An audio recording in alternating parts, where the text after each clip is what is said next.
up, I said I'm smoke, fire, blowing air, carbon, earth, solid, water, wet. I'm steady beat, a sister soldier that dies effects. So gone with all that hoopla and rah-rah, unless you talking about Atun, Namuna, Aamrroo, pineal glands, all seeing eyes. We call the third eye, we came to build, not pay your bill. Slang municipality, city seals like roadkill, descendants of ancient mound builders. Not supposed to need encyclopedias, genetically encoded with 720. We got amnesia, claiming we Christian cretins in love with Yahweh, Muhammad, and Jesus, but you was living inside of God when you was a fetus. But believers and never believers, non-believers, cause we don't be lying, shaking hands and taking oaths with demons.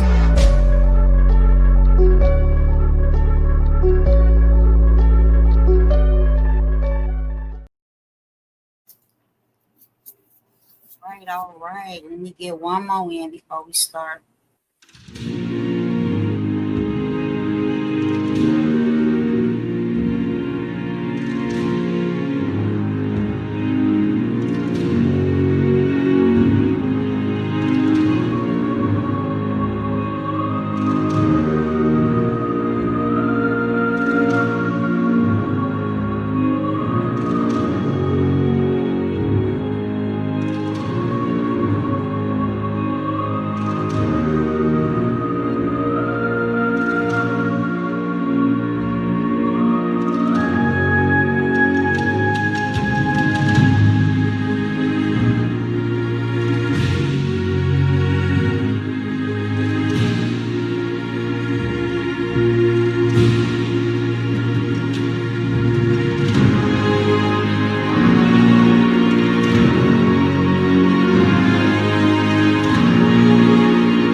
All right, peace and love. What up, though? What it do? What's popping? What's cracking? What's happening in time 9, time 10?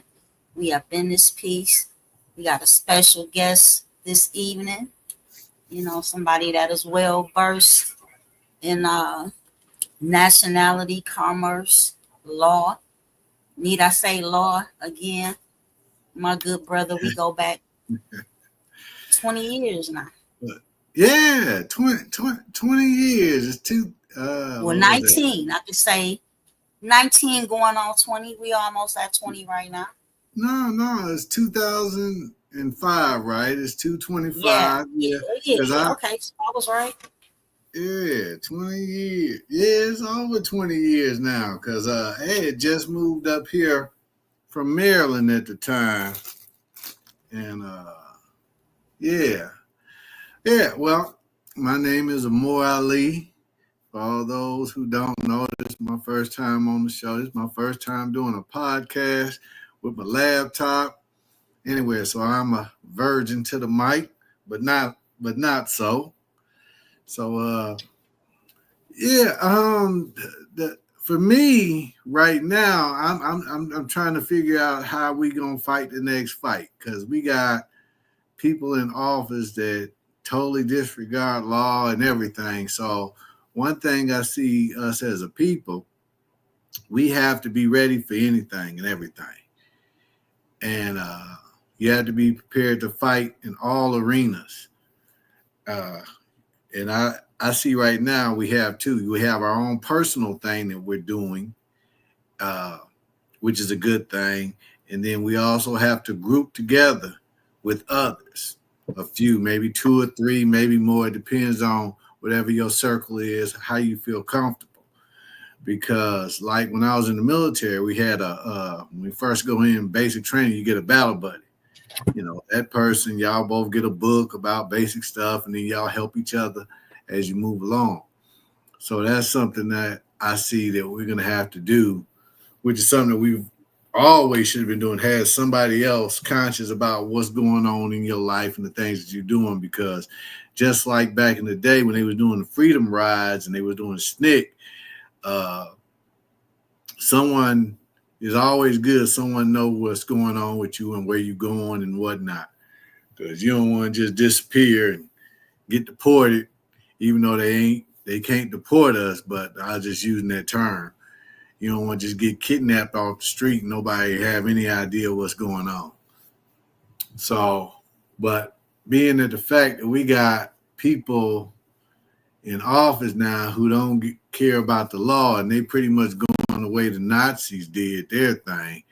Because when I look at it, it's a Nazi playbook, just straight off the back. That Project 2025, it might as well Project Hitler, neo-Nazi, Ku Klux Klan thing. That's what they got going on. So it's been 6 months down. We got 3.5 years to go. So, Lord, what happened? I did something. Can you see me? Okay. Yeah, you still there. I probably fluctuate. I probably fluctuate in between sometimes having my camera on and sometimes not having it on because I'm still moving around a little bit. Why did it do that to me? Okay, there we go. So No, I just hit something. Okay, we can still see you and hear you though. I don't know. You know, it's a no. We good. I okay. just hit something. I tapped the screen and it went away. So okay. Well, it's a variety of selections at the bottom. Like if you we're trying to share something, you should be able to do that from your device as well. As far as video or picture or document or whatnot. But yeah. Be it this your first go around dealing with the StreamYard. We know this is not your first time in front of a camera. You know what I'm saying? But as far as dealing with these particular type of broadcasts, we understand it.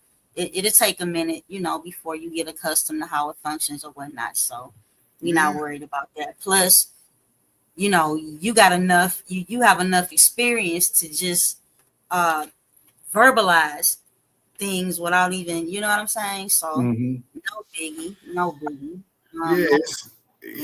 Well, we gotta keep fighting, and this information, it has to become a part of you, because you have to take as much as you can learn and put it up here. Because if someone kidnap you, all you got is what you know up here, what you can write on a piece of paper, what you can mail out, and maneuver like that.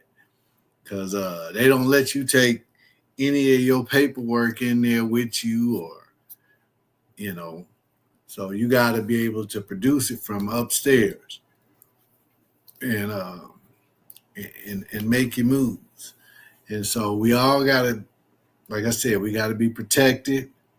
We have to just make sure that we're straight and the people around us straight, and have someone who's conscious, who knows they can do something to help you. So what do you think? Well, you know, I see a lot of people picking up satire information and being influenced by it and not doing, research on the things that they're finding by way of social media or the internet as a whole. And what they do is they regurgitate that information and cause more division. We already have enough division with us, even if we just talk about the Moorish, with the American Moor paradigm. It's enough division just in that one cipher, understand. But then when we start talking about people of like minds, like for example, I mean, many of us by way of, let me see, let me name Shank, Diop, all of these other scholars who produced literature back in the day before we began to gravitate towards our nationality here on this land, as far as being Aboriginal, indigenous, autochthonous Americans or whatnot. Like I said, we both know from personal experience. We watched the Moorish Science Temple of America, in particular, the Grand Governor, come against, peace be upon him, Bobby Ill, based off the fact that due to Bobby having such a large following, there were people popping up at the Moorish Science Temple of America, Temple number 25 on Grand River, to be more specific, attempting to get their nationality cards and asking them questions about what land patents and things of that nature, things that we were versed in. I don't want to call it tax exemption, but for lack of a better word, so everybody can comprehend what I'm saying. They were getting kicked out of the temple because those people weren't versed in that information. So they was telling them that that's not what their Moorish science was based upon. And on the same channel, what is it? WHPR 88.1, the Moorish Science Temple of America began to got them a slot and began to initially talk against what we were being taught and what we were out here teaching the people. But eventually, all of that, I could say for the most part, it got cleaned up, because the beautiful story at the end is the fact that the Grand Governor, what's his Fruquar, how you say that? Fruquar Bay. Fruquar Bay, he ended up being cool with Bobby and even having his children come to the dojo to study martial arts with Bobby's children, or to be taught by Bobby's children. But it didn't start off good. So my whole point is this: it's a lot of, again, satire, false information, like the QAnon information and things like this and that people pick up and they begin to share it, by way of their social media platforms, as well as try to stand on it. When my thing is, we were taught to verify information, not just to regurgitate any and everything that we hear and take it at face value, so to speak. So that's like the number one of the number one issues that I have with the brothers and sisters on the internet. Like, they know, some of them know that the information that they're sharing is false, but they follow the algorithm and whatever is popular, and they start to push those narratives and agendas. Well, I see that in a good way, and I think I can change your mind on that. And this is what it is. You and I have been conscious about this information for the last 20 years. You still there? Yeah, I'm still here. Okay. So you and I have been conscious on this information for the last 20 years. So think about it. Let's just say you were at the bus stop and you getting ready to go down 8 Mile, go wherever. And another other person, you going east, they going west. And so y'all waiting on the bus, but y'all there about 10 minutes, 10, 15 minutes together. And now you talking to someone, and then you start feeding them a little bit of information. It's new to them, and you find out they're interested. So in that 15 minutes, once you realize after the first 3 minutes that they're interested in what you have to say, okay, you start downloading information to them. tell them where to go, what to find, show them some videos, pull up some stuff on their cell phone and show it to them. Now, they gonna take the information, they gonna understand it the way they understand it. They're not gonna be at your 20-year level. And then they're gonna start sharing information with other people, and they're gonna get stuff wrong. Just like a 5-year-old in kindergarten. So over time, now you hear that person a year later, and they got a lot of information and stuff is messed up and whatnot, and then some of it's right. But then you see them 5-10 years later, now they're more on point with what's really going on and what they need to do. So you have to remember, be glad when you can plant seeds with people, and everybody's not going to be on your level of understanding. But once you get them going, the responsibility is up to them to keep growing.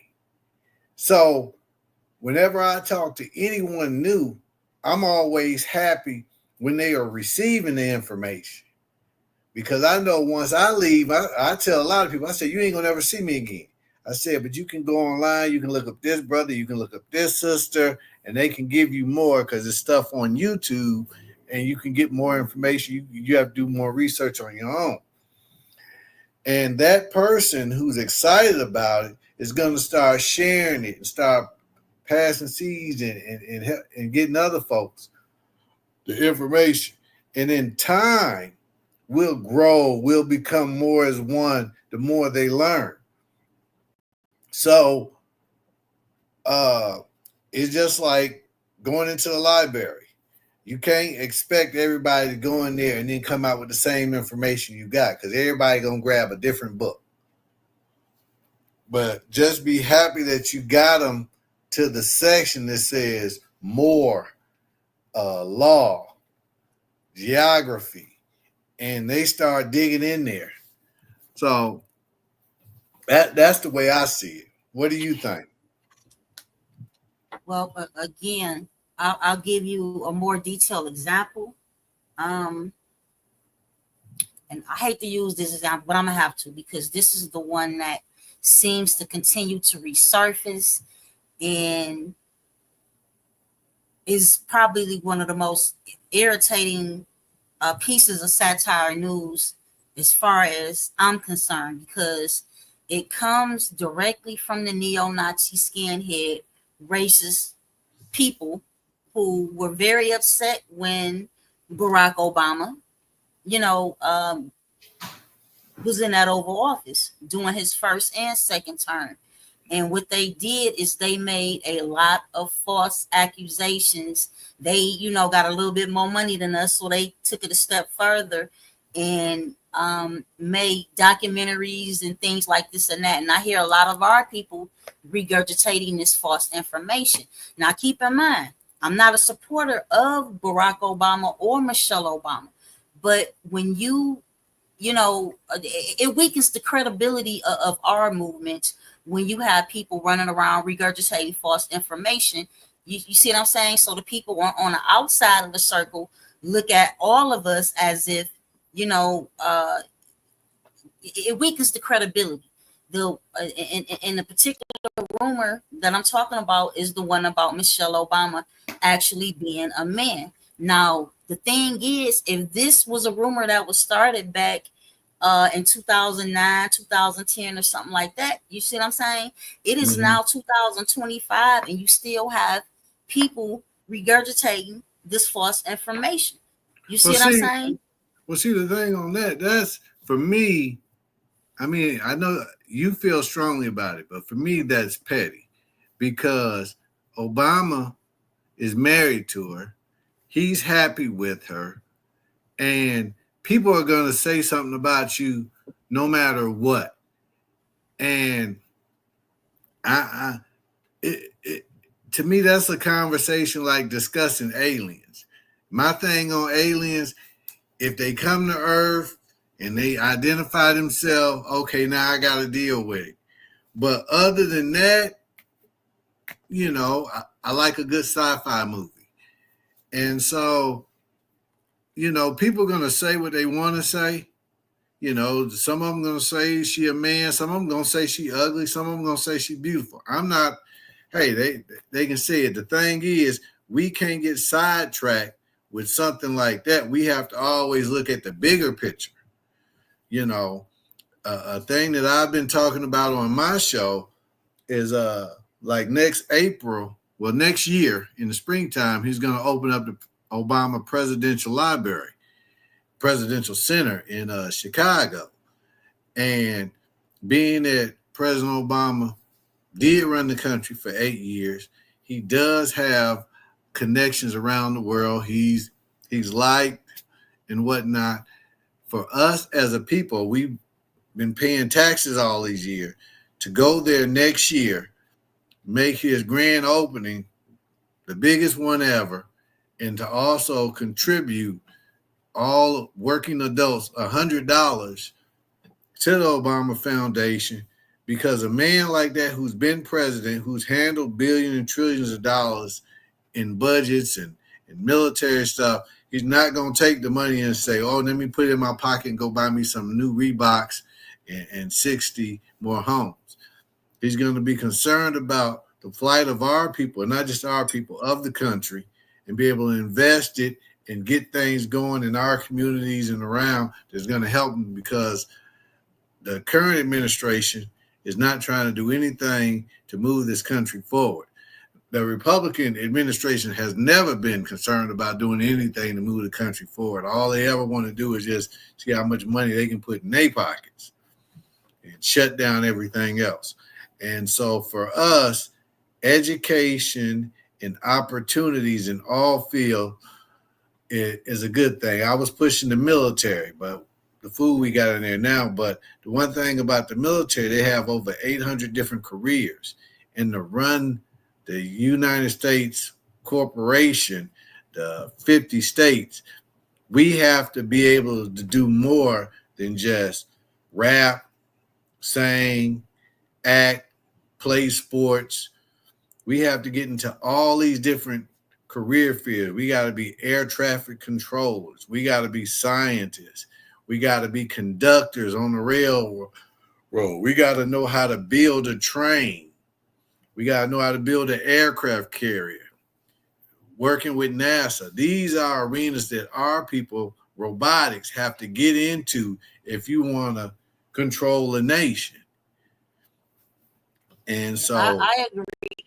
We need more engineers, more anthropologists, more archaeologists, more biologists, and things of that nature. So I agree with you 100%. For me, I know for a fact when you have people who are carrying titles of nobility such as Il, Bey, Dey, Al, Ali, or whatnot, and people relate that to us. When you have people carrying these similar appellations, making false claims, it weakens the credibility of our movements. But we gonna, I don't want to stick on that too long, but again, it's a bad look. I just put it that way. Yeah. It's a bad look. The same way we have a lot of our people running around here acting like Trump is their king. You see what I'm saying? Mm-hmm. These things it irritate me. You see what I'm saying? Well, you always have that, and Bobby spoke of that when he talked about the Paratine and the Iroquois,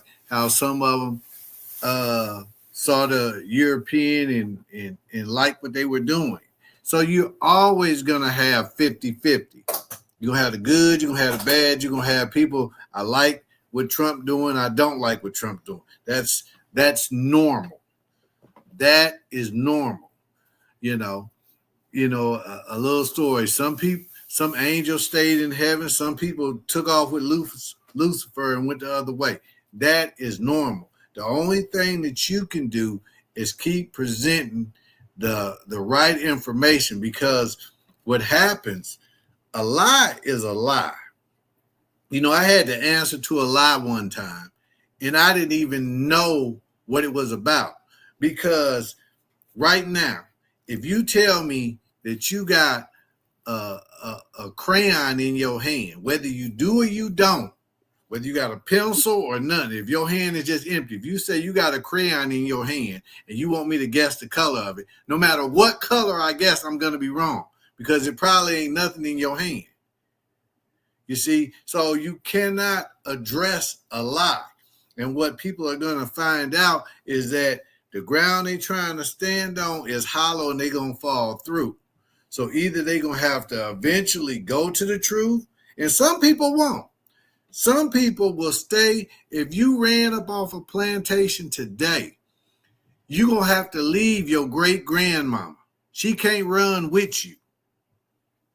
Her foot is cut off. She's 95 years old. Some people, we have to get out the mindset of thinking we got to save everybody. Some people got to stay there and die. Some people can't make it. And you go with those who can. Others will follow along when they see the progress. Because no matter what any movement you have out there, it's always going to be people that's trying to stop it. And that's normal. And you don't get mad at that. You don't even get upset at that. Because then that's a pain and frustration also that you put inside of yourself. No, you deal with life. You go on, you be happy, you enjoy certain stuff, and then when you have a situation, you deal with that situation, and you keep it moving. Because we only here for a split time. I'm 52 years old, so I got some years ahead of me, but that's all I got.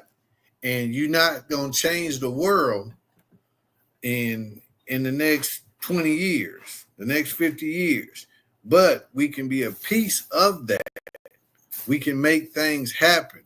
We can teach people stuff that they won't forget. And we have to be a part of that change. And that's how that's going to work. Because no matter what happens to you in life, there's going to be some men that like you. There's going to be some men that don't. Some going to find you attractive, some ain't. And you can't worry about those who don't get it. But when you keep putting out the right information in school, when they went over to the Moore Science Temple looking for land patents and law, and they wasn't teaching that, okay, what happened is that those people were awoken. They went to the next level. They went to the 12th grade where other people were still in the 10th grade. And then when they got over there and they started talking what they was talking, they woke up some other people and said, wait a minute, I need to be doing this. You know, teach me about that. Oh, they're not teaching it here. Oh, I need to go somewhere else. So some more people left and they rose up and some people stayed there and whatnot. So that's always a good thing. People don't like change because a lot of time it hurt their pockets.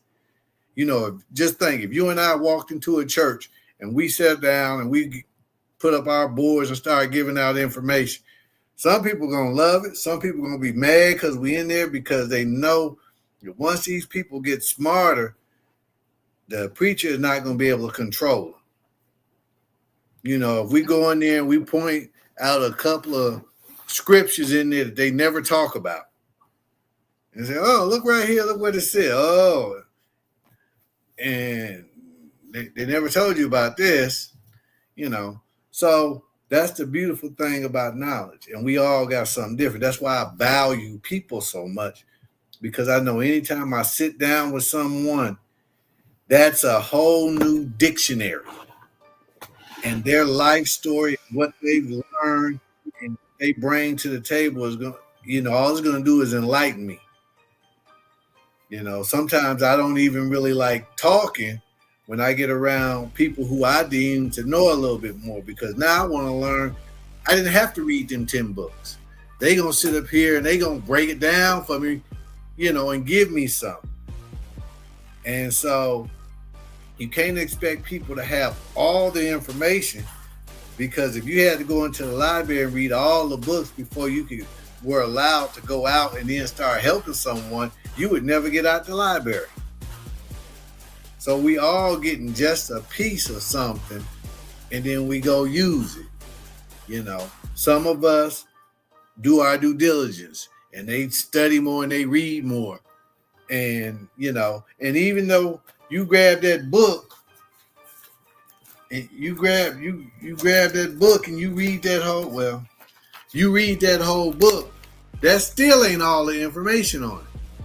You go in the library, they got 30 more books. You go into the one downtown, Wayne State is another one. You go to the Library of Congress, they got about 70 books on it. So that's why you always getting a little bit of information. You may have more than the next person, And so, no doubt, we definitely went through a lot of trial and error with the information that we received back in the day. And since that time, we've grown. I've learned so much more, to put it short. And I now have an understanding, especially when we dealing with what they call law or legalese and acts and codes and statutes and things of that nature. The thing that we have to look out for is just like a UCC 1-207 change into UCC 1-308. Like, we dealing with a power structure, if you will, who creates over 100,000 different so-called laws on an annual basis, right? So with that being said, we're dealing with millions of these policies, right? And I just come to not just a conclusion, but it's facts to know that this is the way that they've done business for some decades now.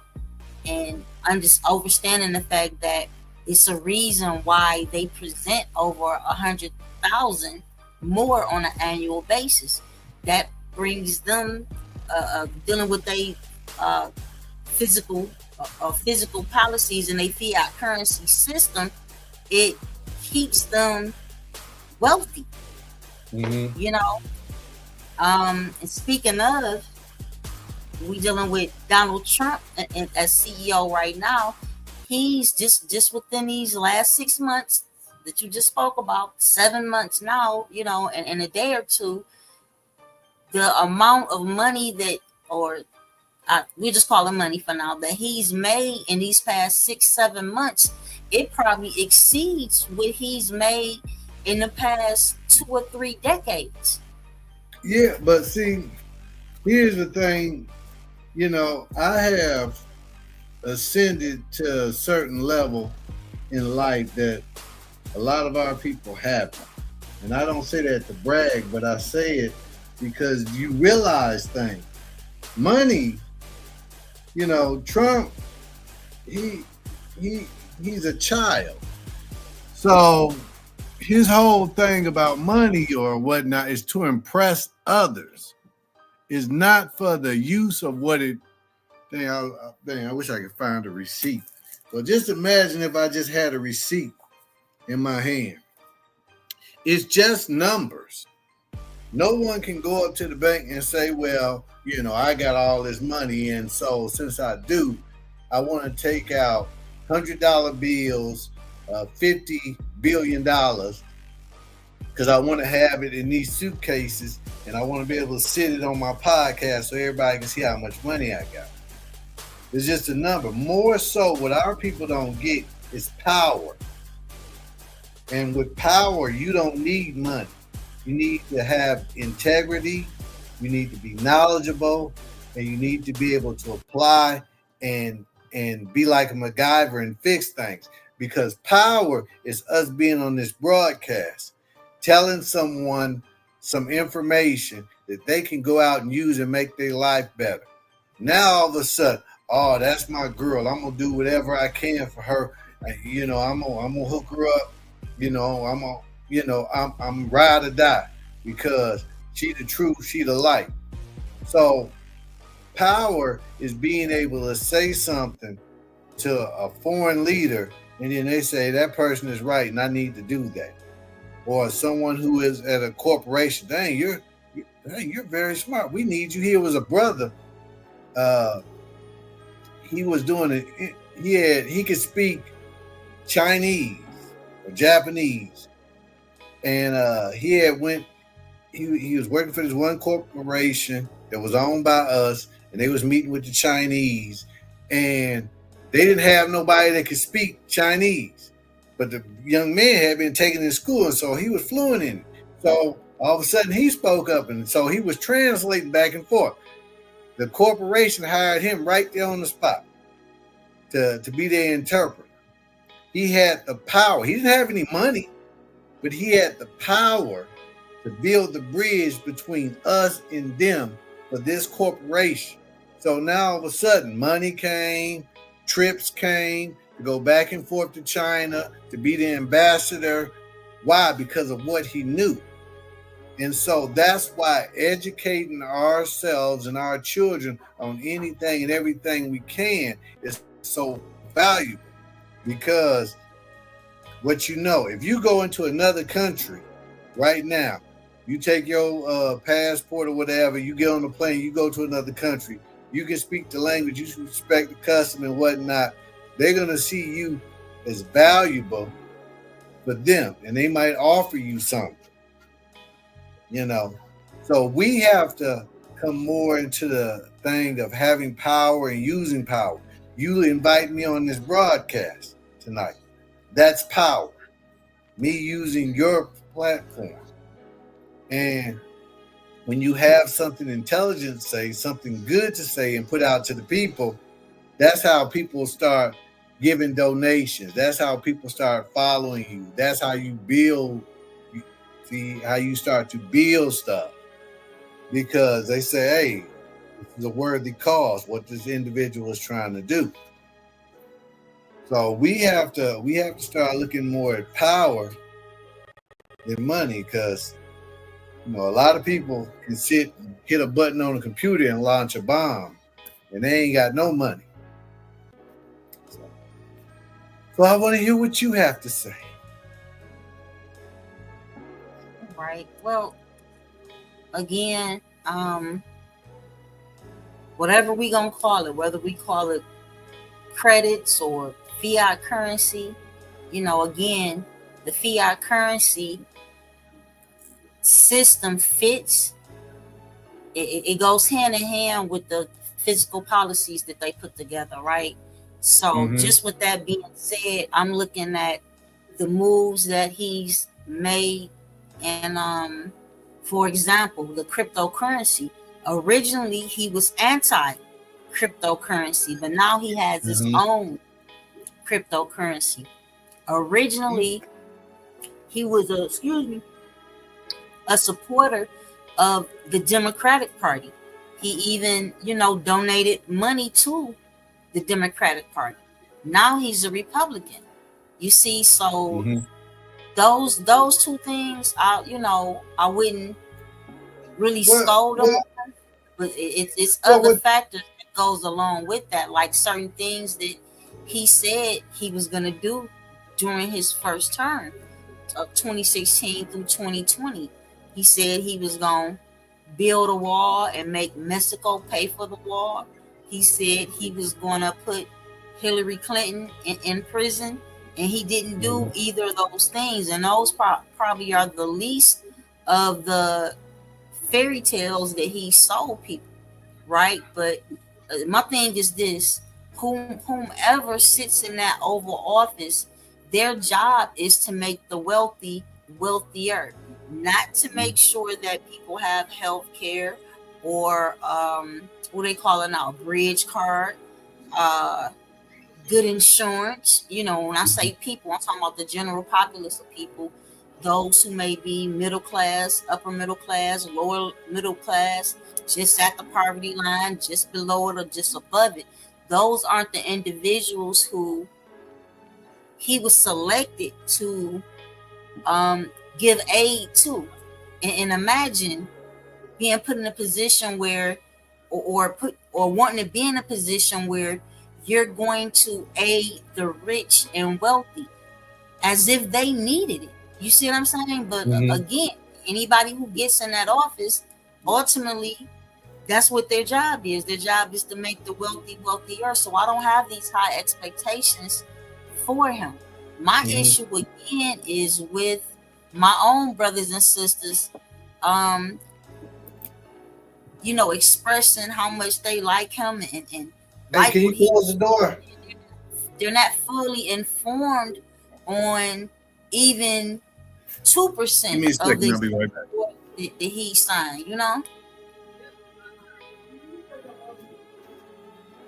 That's it. That's all I'm saying. I'm not a fan, and I'm not a fan of any president that you can name.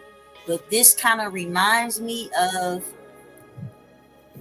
the type of relationship that our grandparents had with John F. Kennedy. You see what happened to him. They got him up out of there. But again, this particular corporate entity known as USA Inc. I don't see a reason for us to support any of these politicians based on not just their oaths, not just their actions, but the mere fact that they are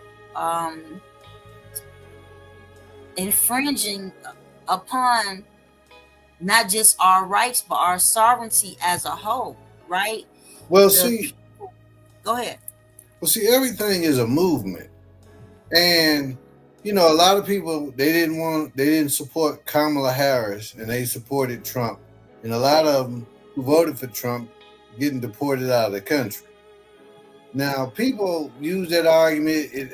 For me, it doesn't make any sense because I know somebody is going to sit in the White House, and I want to have a say who's going to be there, whether it counts or it don't count. Whenever I get an opportunity to have a say about it, I'm going to have a say about it, because I definitely didn't want the guy that's in there now in there.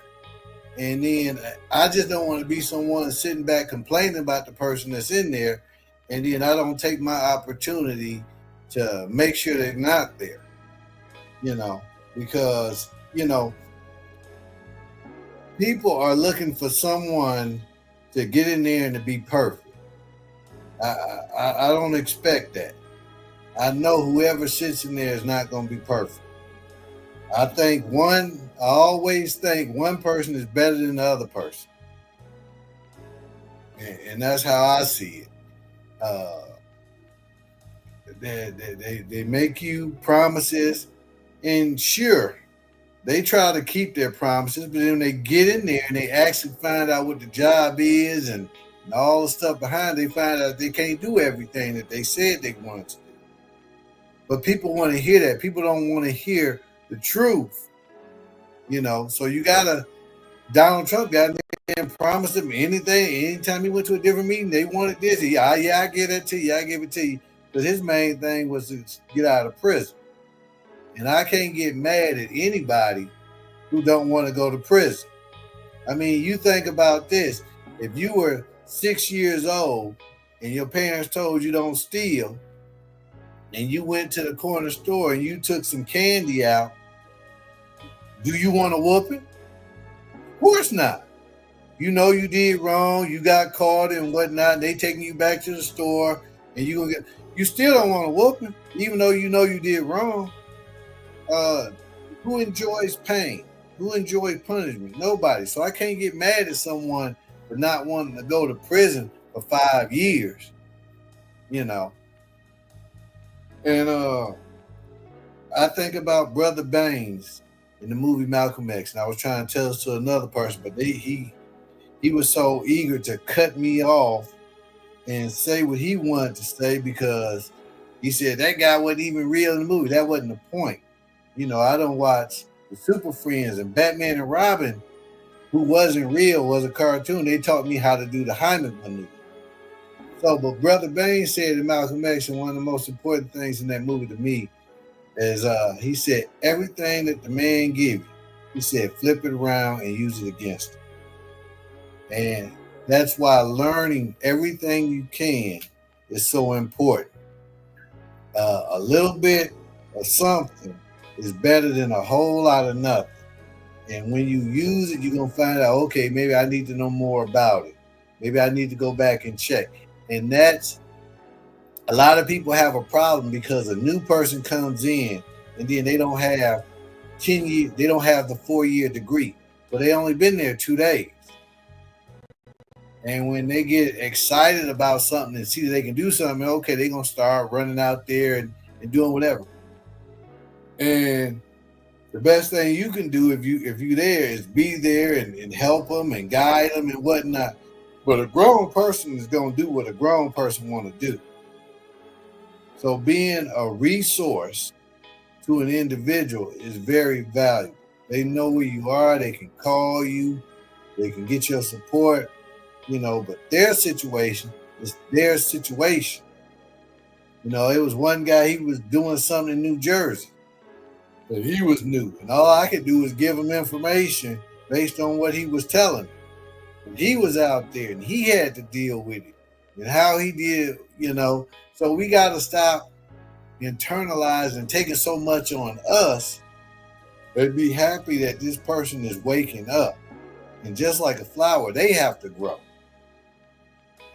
And as a teacher, you have to know when you're talking to someone new, you give them what you can give them.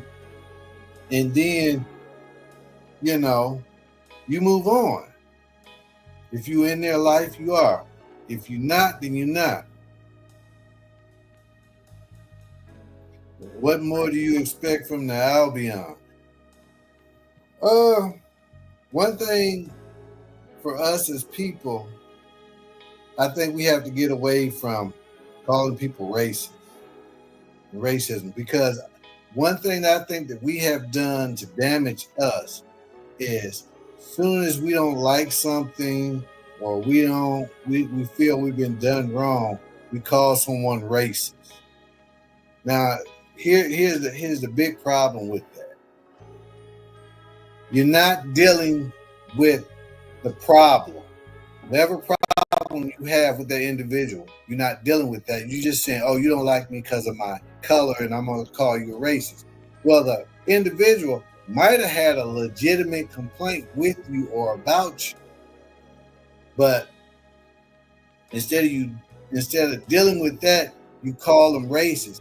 They may be, they may not be. Now here's the bad part. If they're not racist, if I keep calling you the N-word or the B all the time, you're gonna get mad. You're not gonna like me.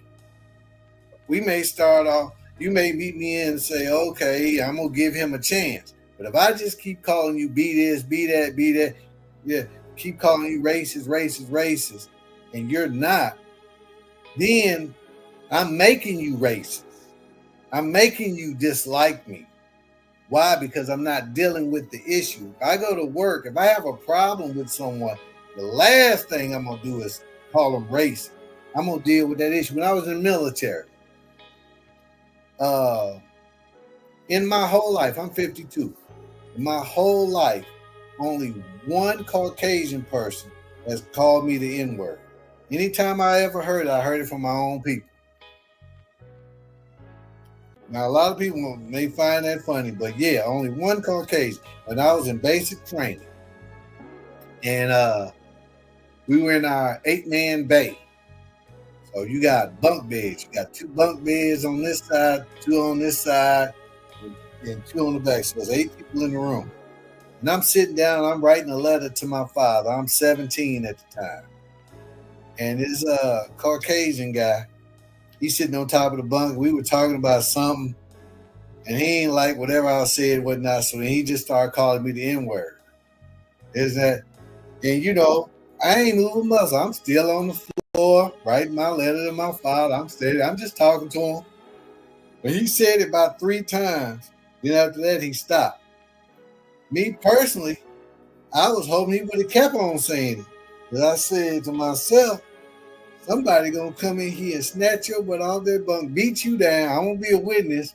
And then after this person done assaulted you, I'll be able to back them up with what happened and the other people in the room.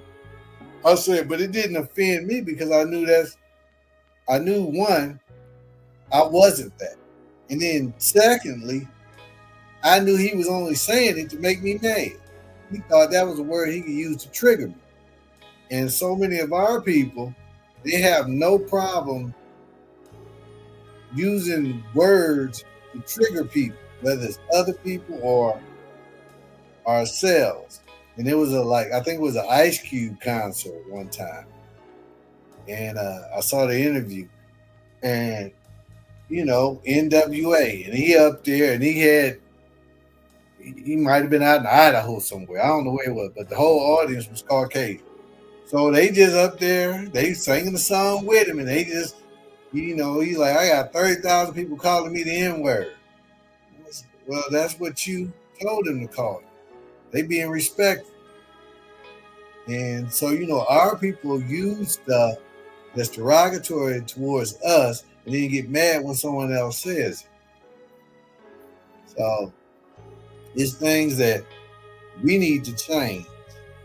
And we need to stop doing, because what comes out of your mouth is your first sign of intelligence. And if you have very low intelligence, then that's what we're going to see. And then they're going to treat you accordingly. So if you calling people racist, I would suggest stop doing that and actually deal with the issue at hand. I'm like 50-50 with you on that, because there are some people who aren't just racist, they are extreme racist. But again, if being racist is benefiting them, understand, they're benefiting from it.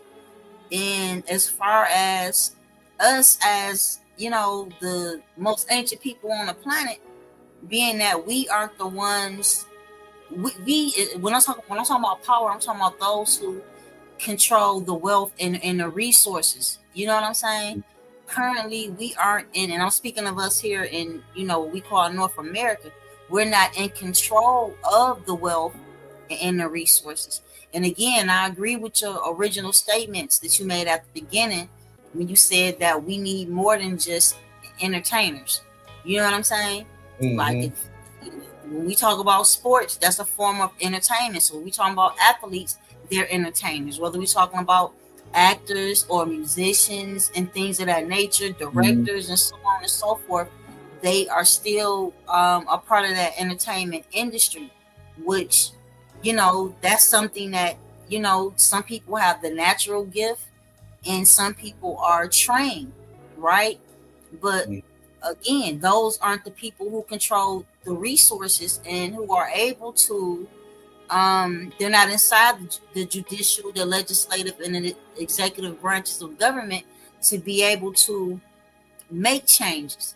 And as far as I'm concerned, to a certain degree, a lot of these things are intentional. It didn't just happen that way, right? They have a support system as to where they're going to continue to put one another on. Whether we're talking about, for me, if you're talking about Clinton or Bush or Trump or Barack or whoever it is, these people are a part of a bloodline, and they are. See, you're looking at it. You're looking at it wrong. I don't get mad at that. You put me on your podcast tonight. You didn't put someone else on. You put me on. I don't get mad when Trump put his children on or his friends on. You have to understand that's how the world works. That's how people are. When on my TV show, I'll put you on. So you don't get mad at them for that. You deal with the situation. You come up with your own podcast. You put out your own information. You educate and give and teach people what you know to be right. That's how you change that. Just complaining about it is not going to do us anything. If Donald Trump is a hyena and I'm a wildebeest, I'm not mad at him because he's trying to bite me. I'm going to try to take my horns and gore him. You don't get mad at the hyena for being a hyena. You realize what it is now. What's your defense? What's your offense? And that's what you work on. Because ever since these people came over here to our land, the colonizers, their goal has been to complete genocide of us, get rid of us, and take over our land. It's just like in football. They want to win the game. I understand that. I don't get mad at them. I fight and I defend what I can and do what I need to do to stop it, to put us in a better position. I don't have nothing against them prospering, but they have everything in the world against us prospering. Now I'm gonna go back to my original statement. What I take issue with is the fact that we have too many people that look like you and I who support and promote him and his agendas, right? Not realizing that, like, for example, my brother Courtney, who just commented, he spoke about, Trump is going to have us eating better and 401k is jumping and crypto is slapping, what more do we want? Then he made the other comment, like, what more do you expect, from a German, so to speak, or whatnot. Again, my issue is with us. If we are going to unify and come up with some type of recourse and remedy for the issues, it's difficult to do when you have so many people up under the spell of supporting this orange guy. Well, see, you getting upset about something you have no control of. I don't even, I read this statement, they just flash up there, but I don't get mad at that. Every man is not gonna like you. Every man is not gonna want to make you his wife. You have to be cool with that and move on. When I was in elementary, middle school, that's when I had my most fights. In high school, I didn't have one fight. Everybody that I had a fight with in King Elementary School and in Guest Middle School look just like me. Everybody don't agree with you. You have to be cool with that. And you have to take your time when you get on the air to give people information that's going to move them forward. When I go on 88.1 WHPR and I do my show, now it's $110 for me to go on there. I don't go on there complaining about what other folks are doing and who don't like me and whatnot. I go on there to give people information that's going to push us forward. They're going to be able to take something and use it. If I talk about a land patent, they're going to be able to get the information and go do a land patent. If I talk about filing some paperwork in court, they're going to be able to do that. If I talk about credit or finances, I want to give them, apply the principle only, so you're not paying all this interest when you buy your car or whatever you do.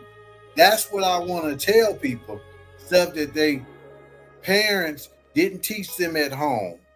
I went to Denby High School some years back, and I was able to teach for 2 days. Young teacher invited me over there. I came up there and I brought my Jet magazine, my Ebony magazine, my Morris, my law dictionary, and I told them children, I said, everything I'm about to tell you, I said, you're not getting graded on anything. I said, this information you will use or don't use when you leave school, whether you drop out, whether you graduate. I said, once you lose that title of being a student, and especially if you're a dropout, then you enter the world of being an adult.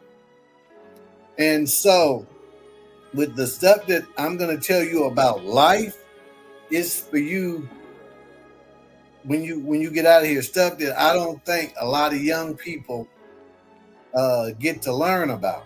And so I was just teaching them all kind of different things. And I knew that when I left out of there, it was going to stick in their brain. And I saw the teacher like a week later. She's like, yeah, some of them kids, I can see a change in them, a difference and by what you told them. And that's what your information has to be about. You don't want to get up here complaining about Obama and when he was in office and what he didn't do for us, and because that ain't gonna change nothing. But you can talk about, okay, this is what we need to do today. I have a solution for it. Your solution is a good solution. It's not perfect for everybody. It ain't gonna work for everybody, but it's gonna give some people an idea what to do. So you don't worry about, well, I don't want to put out my solution because I know it ain't gonna work for everybody. Then people gonna want to blame me. No, you put it out. You ever seen a video where they show the gym shoe and then they show you all these different ways to tie your shoes and stuff? I tie my shoe the same way. But it's good to know that there's 30 different ways you can tie your shoe to make it look nice and cute or whatever you want. But I'm going to tie mine just that one way. But I'm conscious. I know how to find all these other different ways just in case if I decide I want to do it. And so that's what your information has to be. You have to give people a solution. And then your solution gonna work for some people. Some people it ain't. But I guarantee if you take any person out there who don't know how to operate a vehicle and you teach them what you know, they gonna know more when they get out the car with you than before they got in. Everything you taught them ain't gonna be right. A lot of stuff you gonna teach gonna be right. They gonna still have to go and learn some more stuff before they can get behind that wheel and ride good. So, you know, that's what you have to do. You do what you can do when you can do it and move on. You don't worry about 30,000 people who didn't watch this show. Because everybody ain't going to catch it. You know, you got the internet, you got TV, you got a whole bunch of other stuff. Some people bowling. You can't worry about the people that went skating tonight. Why they didn't watch my show? No, you put it out. They're here through the grapevine. Play a little Marvin Gaye. They're here. If they don't, then they don't. And that's how you do this and live in peace and be at peace while you're doing it. Kind of remind me of what Brother Rhymes said to me when I told him to be careful. He told me, no, he can't be careful. He must be dangerous. So, you know, everybody doesn't have, we're individuals, you see, and some people have their strong points, some people have their weak points, you know, but we have to support one another in order to balance out the weaknesses and the strengths, you know. Pretty much, again, we kind of veered off into a whole different conversation, but you know, the negative things are always going to be the things that stick out most, and again, that's what people will congregate to talk about. You know what I'm saying? To a degree, when we look at the internet and social media as a whole, again, whatever the popular topic, just like a few days ago, you know, people were talking about Hulk Hogan and peace be upon him, Malcolm Jamal Warner and Ozzy Osbourne, and how, you know, they, you know, when it comes to celebrity statuses, when you get someone that's big, you know, like a Michael Jackson, that came in threes. You know, it's those are the conversations, which are the current events that people kind of gravitate towards, and will actually, you know, their attention span seems to be a little bit longer when you're, again, following what's popular when it comes to current events, right? But again, the negative things are always going to stick out, just like these airplane crashes that and fatalities that we keep having, that seems to supersede the normal amount. You know what I'm saying? Yeah. So Well, it's a lot. that goes back to what I said again. Airplane crashes is normal. Car accident is normal. People getting shot in Detroit and other cities, that's normal. The mass shootings in the United States, that's normal. There ain't nothing to, get upset about. I see death totally different. Death is a normal part of life. Every day, children are being born alive and they come on this planet. And every day, people die on this planet.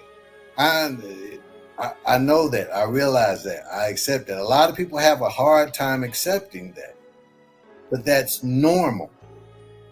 It's as normal as the sun coming up or the sun coming down, or however you want to say it. And I don't get upset. I don't flip out about it. It is what it is. Ain't nothing I can do about it. And I don't get upset about stuff that I can't do nothing about. And too many people spend a lot of energy and time on things that they cannot do anything about. But in the stuff that they can do something about, they don't have any solutions.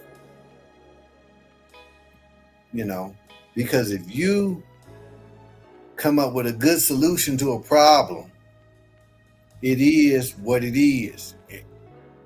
And if it fixed the problem, you the woman who did it. It doesn't matter that you don't have $1 million in your bank account. You think about how many people could just go down to the library, get a book, read the book, and then they can get on here and they can fix a lot of people's problems. They'll have the solution. Why? Because they went to the library and got a book and read it. They didn't come out with a bunch of money and hand it to someone. So knowledge is power. Having it, being able to use it and apply it in the right way. And some people not. Jeffrey Dahmer went to medical school, learned to be a surgeon. And so he could have got a job at Bethesda or Beaumont Hospital. No, he decided to take the knowledge that he knew and go cut people up.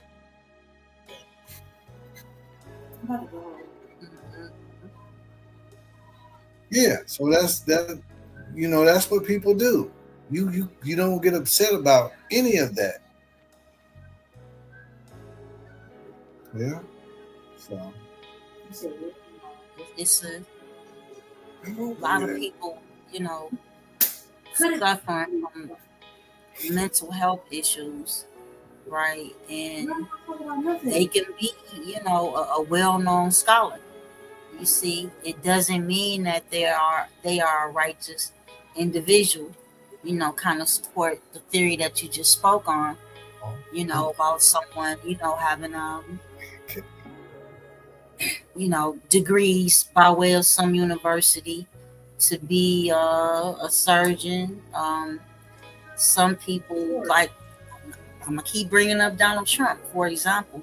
Most politicians, well, most of the presidents at the very least were either attorneys, or at the very least, they took a course of political science when they were in at various universities or whatnot. But he's just been known to be, and I don't even know if you want to say a savvy businessman or whatnot, but as far as in real estate and things of that nature, that is what he was known for. But again, Ronald Reagan, he wasn't although he wasn't just president, he was the governor of California. But first and foremost, what he was known for was being an actor, so I'm here now.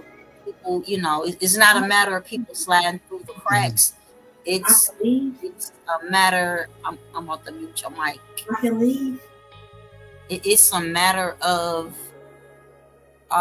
again, this is about a bloodline, right? Which, when I mentioned Donald Trump not keeping one of the promises that he didn't keep, which was to lock up Hillary Clinton, it's apparent. If you did your studies and you did your research, you found out that they are blood relatives. So would I lie about whether or not I was going to incarcerate my cousin in order to be able to sit in that Oval Office? Many people would. Some would not. But if you believe that someone participated in, a human trafficking of women and children, it would seem to me that that would supersede the fact that I want these accolades of being the CEO of USA Inc. But again, I don't have high expectations of, how many wealthy people do you know that are righteous people? You know what I'm saying? How many wealthy people? The question would be, how many wealthy people do you know at all? You know what I'm saying? So they they operate and function differently than how we operate and function for sure. The Yeah, type of and, Go ahead. and that's and that's normal. All that stuff is normal. If you like Run from Run DMC, he had to struggle, but then he made it wealthy. He and DMC, him and his wife. Then Run had some children, right? They grew up in a nice house, nice area, go to these nice schools. They get 16 years old. He buying BMW and Mercedes. You can't get mad because they're not struggling like you. When when you move to a different level, you live and you do things differently. The next generation, they coming up with cell phones. We didn't come up with cell phones with videos and doing stuff like this. So the new norm for them is normal. And we have to adjust and not saying, oh, the old way, even though, yeah, I wish they could have learned some of the lessons that we learned from growing up. They, would make them better. But it is what it is. So you deal with the situation as it is. You come up with a new solution or a solution for it, and you move on. Because me sitting up here crying about spilled milk from 1970 is not going to fix or help our problem today. So, that's just something that we have to do. We always have to learn and look for the next solution to whatever we're dealing with. And we'll be better. Our children will be better. I remember one time my daughter, she was little. And she's about 3 years old. There was a ladybug flying around. And she swung at the ladybug and said, "I hate that bug." And so her grandmother was like, "Don't say the word hate. I don't like that." And my 3-year-old asked, he said, "Why you don't say hate?" Grandmother couldn't answer. "You just don't say it. I don't like it." So I pulled, and I've heard that all my life. So-called black people tell you not to do something, but they can never give you an answer to why you shouldn't do it. So I pulled my 3-year-old near me. I said, "Baby, I'm gonna tell you why your grandmother don't want you to say the word hate." I said, "I'm about to tell you something that none of these so-called black people could ever tell you in the past. They just tell you don't say it." I said, "The word hate has a strong meanness and dislike to it." And I said, a lot of people have gotten killed, hurt, have been lied on, have gotten raped, have gotten beaten because of that word. And I said, when you say that, you disturbed your grandmother's spirit. She felt something deep, and it reminded her of all the pain and all the suffering that people had been through. And I said, that's why you don't say the word hate. So I did something for my daughter that black people never could do for me. They could never do. Why? Because why? In the church, it said you don't question God. You don't ask questions. Black people are in a position where they're not supposed to ask questions. So they don't have any answer. They can't tell you nothing. They can't inform you. They just give you something off their feelings and their emotion. But we as Moors, we research, we learn, and we come up with solutions. We fix problems. We do all those things. We do all things that black people don't do. Yep. And that's that story. Pretty much. Again, for me, like I said earlier, you got like people misleading people, whether they're setting them up for scams by way of promising certain results, by filing this document and filing that document and so on and so forth, or whether it's something more sinister than that by again promoting information that that is false, right? Based off of you being more concerned with having or keeping a larger following and getting a YouTube check or Instagram check or whatever it is. When you are, again, you're carrying these allodial titles or these titles of nobility, so to speak, right?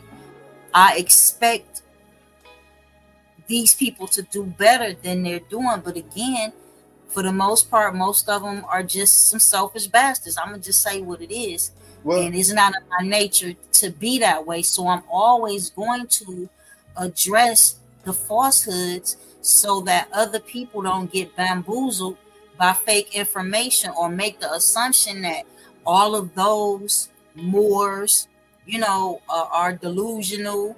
They are pseudo scientists and all of this other stuff that comes along with it. Again, when you have somebody who has a name or again an appellation that's similar to yours and mine, people will tend to group you all together. No different than initially when you were telling somebody that you were Moor, the first thing that came to their mind was the Moor sign symbol of America, right?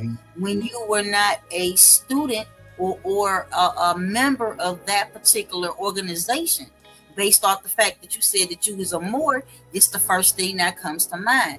The same way a lot of the brothers and sisters now who are considering themselves to be or voicing, verbalizing the fact that they're indigenous Americans or whatnot, the minute they open their mouth and start talking about how how they are the original people of this land, the first thing that comes to mind from people who have been a part of various movements for decades, or we can refer to them as elders, the first thing that they will say about the younger generation is, oh, you were Moor.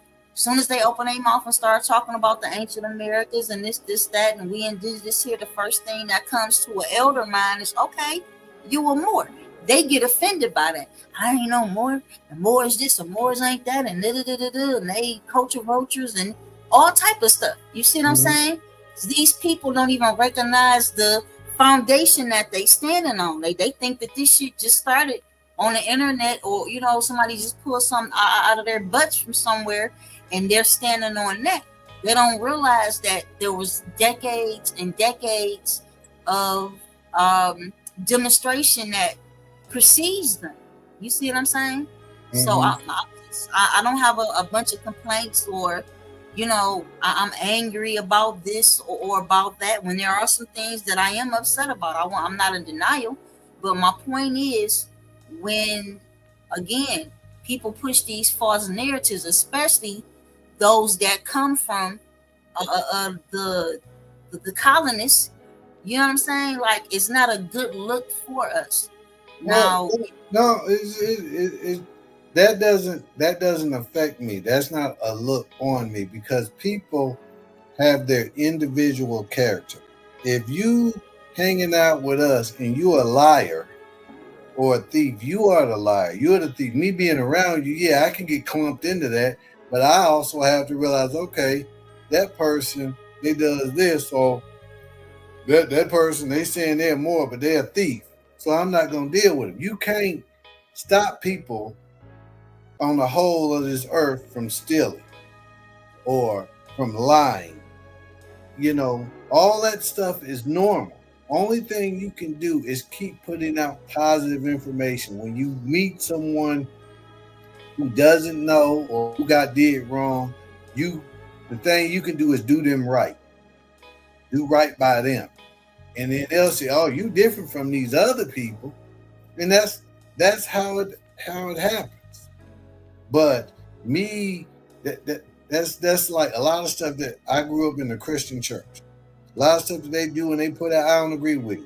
You see me going on to these churches, standing in front of them, picking, running up in there in the pulpits, saying y'all wrong and y'all need to do it. I ain't about to do none of that. I come online, I say what I need to say about it. But I'm not going out there and out of my way to jump in their face. Folks want to give them their money. Some people need to be a part of something. You know, just like they have fraternities and sororities. And I ain't talking bad, but some people got to be a part of something. Some people got to have something to do besides sitting in the house. They got to have something. Some people got to go join the skate club. I go join a bike club. And that's what you have to realize about folks. And you don't get upset about it. In some situations, in most situations, foot need to be put to ass. You know what I'm saying? We already been in a habit of just letting stuff slide and ignoring it and act like it don't exist. You know what I'm saying? Sometimes foot need to be put to ass. You see what I'm saying? The same way, I'll put it to you like this. I don't believe in what we call whooping children. I would rather put them on punishment or make them stand in the corner and hold one leg up and things like this and that to prevent them from doing the wrong thing that they done again, as opposed to me putting my hands on a child because I'm upset. That portion I do understand. But being in a situation where we're dealing with habitual line crosses, and a lot of these situations, foot needs to be put to ass. In my opinion, I'm not saying in every situation, but it's almost like you acquiesce to something when you don't speak on it, or you act like it don't exist. You know what I'm saying? You know the best thing you talking about situations, but foot to ass in a lot of these situations needs to be taking place. So are you talking about physically someone putting their hands on someone? In some situations, yes, I am. Okay, now, well, there's going to be a lot of problems with that. And like I said earlier, ain't nothing wrong with us defending ourselves and being ready to protect what's ours. But the worst thing you can do is prove someone to be a liar. And then they have to deal with that. They sitting up here, they teaching everybody that 5 plus 5 is 752, and they got a whole bunch of people following them, you know, then that's what they do. But then when you come up there and you prove 5 plus 5 is 10, and then all they followers fall away, and some of them still gonna follow Trump. And what I'm trying to get to you can't worry about that. All you can do is do what you do. Teach what you teach. Because right now we're on this podcast. There's people on their podcast lying and saying whatever. What you gonna do about it? Trump over there lying. What you gonna do about it? You gonna go up to the White House, snatch him out, drag him down the street, tar and feather him? You know, all you can do is say what you're gonna say, put out the information, and those who have an ear to hear are gonna hear it, and those who don't won't. And some of them, they in the bed sleep because they got to get up and go to work in the morning. So you have to stop worrying about that. And you just have to do what you do. That's one of the reasons why I don't come on the radio all the time. Because when I come on, I want to have something to tell the people. And if they want to go over there and listen to someone else lie to them, some people, have you noticed that about like the Trump supporters? Some of them love to hear his lies. The one lady, she said she want him to grab her by the coochie. Yeah. Wow. What you gonna do? You gonna sit up there and lose sleep and get mad because of that? You gonna talk about that all day? Some people say Michelle Obama is a man. You gonna entertain that? How long you gonna say? Okay, fine. You said she a man, fine. Barack happy with it. I could care less. It doesn't bother me one bit. I'm not checking to see if she a man or a woman. You know, don't get caught up with someone talking about your mama. You doing a podcast and someone call in, they say your mama is fat, and then you spend 30 minutes complaining about that. No, you move past things. Because that's what they want you to do. If you ever had a little brother or a little sister and they come in your room and they aggravate you, that's what the person is doing, and you falling right into the trap. You sitting there arguing with a 3-year-old. I had a person here with me right now. They just left because I'm on here with you. We talk. Now I'm off tomorrow. The other person is off tomorrow. We got all the time, and they got all been out of shape. Now they went home. They gonna do the same thing at home they could have did right here. And you know, people take certain things too personal all the time, and it's not. Yeah, for me, it depends on what it is. I'm not as with me connecting the dots already, my expectations aren't very high, again, of any politician. These aren't my points of contention. Again, my issue is with us, right? And the destruction of credibility, which further stagnates us from becoming the unit that we need to be in order to overcome, the obstacles that have been put in our way, so to speak. So it's not a matter of how much I like or don't like Trump, or how much someone else likes Trump or doesn't like Trump. Again, I could care less, right?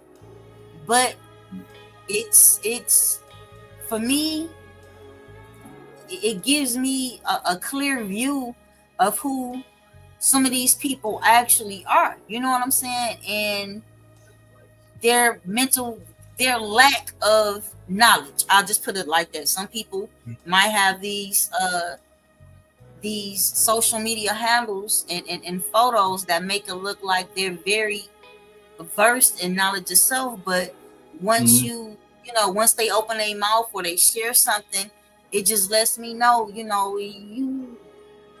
who you say you are.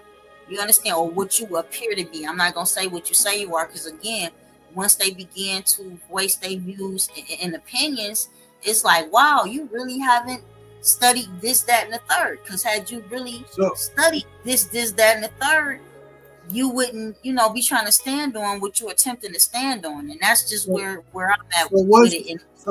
So what is your solution to stop them? I mean, they have freedom of speech. They have a laptop. They have a cell phone. They can get on anytime they want and say whatever they want to say. No, it's just not a stop. It's not a matter of me stopping them from being dumb. You know what I'm saying? It just lets me know what level they really are on. Now, if I just had to look at the surface, you see what I'm saying? That's one thing. But it's just like you got a lot of people that like us back in the day, threw their they driver's license in the garbage can and took the numbers of the address off their homes and things of that nature, right? But when it came time to have to really deal with that situation and stand on it, they didn't have all the ammunition that they needed to have to be successful with those moves that they were making, right? Yeah. And that's always going to be the situation. That's always going to be the situation. It's a matter of trial and error, right? But again, it's just like when you make a mistake. Are you going to keep making the same damn mistake? No, you're supposed to be able to grow from that by way of not just experience, but by educating yourself, right? So it's just like the blind leading the blind. You're following this man, you understand, based on this entertainer and this person and your homeboy and your homegirl saying, yeah, that's the move to make, that's the move to make, but you're not benefiting from it. And this is across the board. I'm not just talking about uh uh the Oval Office. I'm talking on all aspects. Uh, I'm talking about on all aspects of life. I'm not just talking about just one particular thing. Okay, and I get that, and I actually want to move on from this subject because it's still the same thing. You can't stop people from doing what they want to do. People out there, back when we first got started, people was out there making money off of people doing paperwork. They still doing it. And they go, and 50 years from now, 100 years, they still go, man, I can do this stuff for you, and you give me some. They still gonna do it. You're not gonna change it. The only thing you can do is keep putting out the right stuff to do that you know, and other folks are gonna gravitate to it, and some people are not. Some people are gonna deliberately take the information what you get, and they're gonna flip it and do the wrong thing with it. There's nothing you can do about it. You came on a free podcast. It's going out to everybody. Oh, I heard this. Oh, I'm gonna do it this way. Oh, I'm a hustler. I'm a bad bee. I'm gonna make my money. That's some people's mindset. There ain't nothing you can do about it. Ain't no need even talking about it. It is what it is. Man, and I say this out of love because I've learned this stuff. When I talk to someone and I start telling some of this information, if they don't accept it, if I can see they ain't trying to hear it, I stop talking to them. I don't get mad and say, sit down, stupid, and hear what I got to say because you need to know this and such and such. I'll leave them alone. I'd be glad. We too old to be taking them type of measures or whatnot, but it's not going to stop me from presenting a rebuttal or attempting to dialogue with that individual. It just depends on, where their mindset is at. Because for the most part, we got a lot of mentally unstable people out here as to where, it would be pointless for me to waste my time trying to,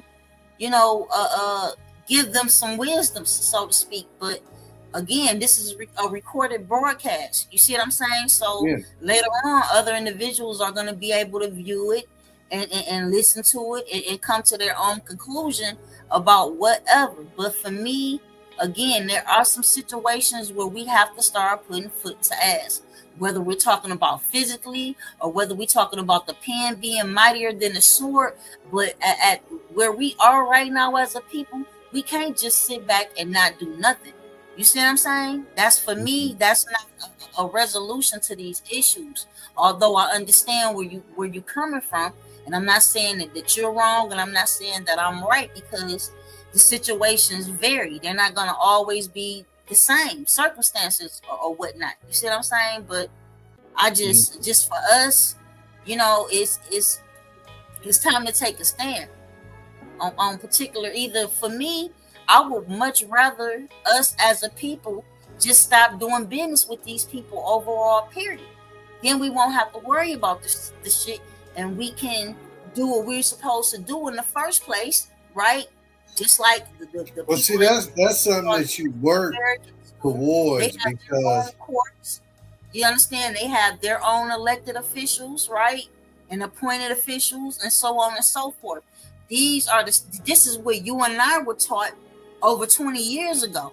These are the measures that we're supposed to be taking, but due to the fact that, again, like I previously stated, you have so many mentally unstable people involved in these movements, right?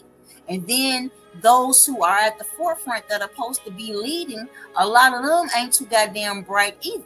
You see what I'm saying? Well, I don't look at nobody as they supposed to be leading. I'm leading what I'm doing, what I'm trying to do. I don't look for a leader, a Martin Luther King or Malcolm X. Not to say I am smart enough to follow. When I see someone who's doing something and I'm interested in doing it, and they have more information than me, and I'm smart enough to get into their class and take a seat and learn. But when you fighting a war like this, people always say unity and getting together. I don't want to see none of our people all together marching down Woodward talking about we gonna take it to the man because that's the easy way to kill everybody in one swoop. Everybody needs to do their own thing, and we all working towards the same goal. Some of the things that I do as a man, you can't do. I wouldn't come get you to do them. Yeah, you on my side, you got my back, but you don't need to be out there. What I'm doing, I got a aunt. She's like 88 years old. I tell her about stuff. She's on dialysis. She's at home. Do I expect her to get up and come and do this and then? No, I don't. But she listens. She talks to me. And that's what I expect from her. She tell me her opinion. Whether I like it or I don't like it, it gives me something else to think about. We have to stop thinking that everybody got to come along and get on our cause.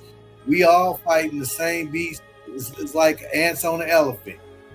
Somebody biting on the toe, somebody on the ear, someone is on the belly, someone then crawl down the mouth and getting in. Everybody doing something different. And our people gotta stop thinking, oh, we all gotta come here and attack them at the tail. No, they just pour gasoline on all y'all at the same time and everybody dead. So when we put stuff out like this and people can watch it and learn and they can take bits and pieces from what we say. We've been on here an hour and 37 minutes. Everything that we say do, everybody's not going to do it. So, and then a lot of people are. So you got both. You got 50 and 50. And you can't get upset. The only thing you can be glad is, hey, I got the opportunity to get on the podcast, share some information with the people, give them some of my wisdom and knowledge of what I know, and hopefully it will help them in whatever their situations are. And it's out there. And it's tearing up that big dinosaur. It's tearing up that big elephant. For all those who are like-minded. And then there are other people who from the clan and whatnot who are watching and saying, hey, I'm going back and I'm going to figure out a way to counter him. Fight back at what he's trying to do.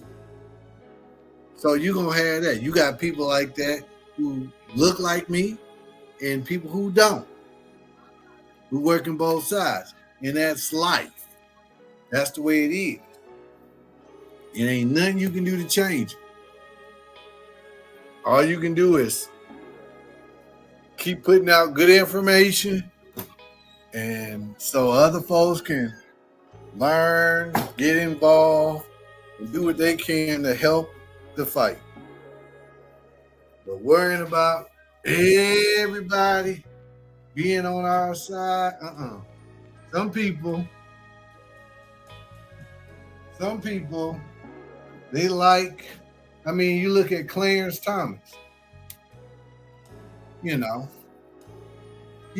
what Trump doing. He like what he getting, the benefits and everything he getting from it. Get rid of affirmative action and voting rights and all of everything that, people say was a quote unquote good thing. And how much time you gonna spend up there talking to him?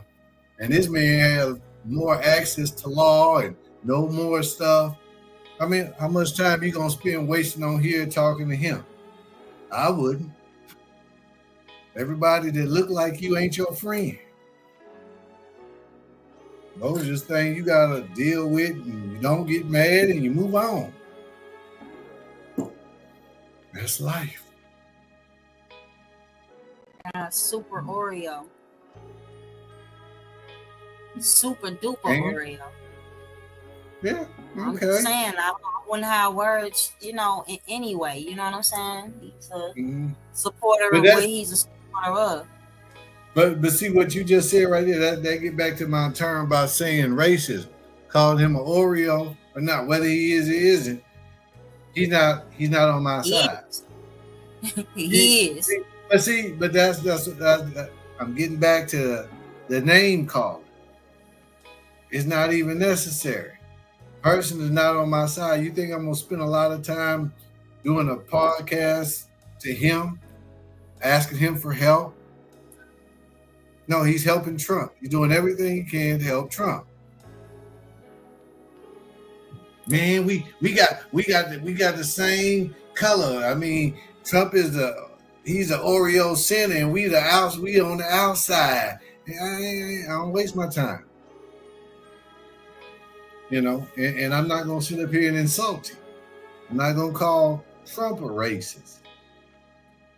That's not gonna get me anything. I'm gonna deal with his actions and the situation as I see fit and as I see the things I can do about it.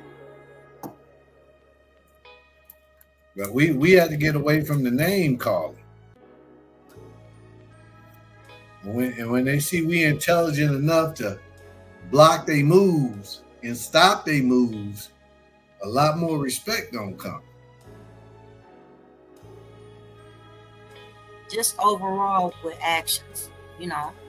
I'm not, you know, although I'm gonna call them some names, I'm not gonna sit here and you see what I'm saying, and pretend as if I'm not. But I understand what's gonna be more effective, my actions or my words. You know what I'm saying? And at the time, those two people in particular who you just spoke on, you know, they don't have to walk around with pistols and swords. They got ink pens, right? Mm-hmm. They got really, they don't even need a black card. They got ink pens. So in either situation, whether, you know, it's the difference between them and us with you know, fiat in our pocket and credit cards in our pocket and mortgages and loans and things of that nature, or whether you're paying property taxes or, you know, whatever it is, these are issues that don't plague them as to where they're living paycheck to paycheck. You know, I have to deal with the reality of what the situations actually are. And again, sometimes I might call them by their name, and sometimes I might call them a name. But it just is what it is. It doesn't make me a better than them or worse than them because I call them a name. You know what I'm saying? I don't worry about it. Well, when you don't call them a name, it actually makes you better. You know, you address, if you're gonna call someone a criminal, a bank robber, it's better that you call them by their name, so that way other law officials know who was robbing the bank versus you calling them, oh, that's just a low down dirty thief. They don't know who that is. They don't know who to investigate. So it actually benefits you, you know, versus, you know, nanny boo boo, calling someone a name. And it shows maturity. So, you know, you got words are powerful. You know, I've been in jail before, and when I got in jail, there's certain profanity I used because I was there, and that was the language in some cases to use. You know, went in court, and I didn't use that language, the profanity in the court. I used other law terminologies. Those words were better. I used to work in the operating room. There was certain medical terminology I used in the operating room versus using vulgarity and profanity. It worked better for me. So you have to, you know, understand that, because you always, whatever you want to do, you want to show your intelligence. That's the first. People look at you and they see what you have on and how you dress, and, you know, they make a judgment. They make a judgment off you from that, because grown people judge. But then, most importantly, is what come out of your mouth next. Is it going to be intelligent? or is it going to be foolishness? If you speak with foolishness, they're going to treat you like a fool. They're going to beat you like a fool. Like the young boy who was in his car and the cop busted the window and punched him in the window, punched him in the mouth, and he didn't want to get out. He should have got out the car. I understand the law behind sitting in your car and you get out, you lose all your rights and whatnot. But if you know that this hyena got the power to bust your window and drag you out, you might as well get out. Because I saw him on the radio. When I saw him on the video, he's sitting up there, got a nice smile. Then when I saw him with Crumb, the civil rights attorney, he missing like two or three of his teeth. Shit just got out the car. Because you and I know the real fight is in the courtroom. A lot of our people don't know that. They want to fight with a cop on the side of the road with a gun with an itchy trigger frame. We go to court. Then when I get in the court, I can let loose then. I can use the knowledge of my brain to jam up the judge. But our people don't want to do that. They want to go to their emotions and you made me feel this way and this wasn't right, and then the cop shoot him because he had a cigarette and he didn't want to give up the cigarette. So he didn't want to get into the police car, so they ended up sticking him in a coffin. And I guess a lot of people feel better off being in a coffin than getting in the back of a police car. Makes no sense to me, but because I told my son, I said, when if you ever get stopped, I said, some of the law, say whatever you got to say, because they got everything is being video recorded. I said, but don't you resist, don't put cuffs on you, whatnot. I said, because your mother and I and your grandparents, we can come get you out of jail. We can't come get you out the coffin. They give your body back, doesn't it? We got to go find the coffin and stick you in it. So we have to stop thinking with our emotions, start using our logic.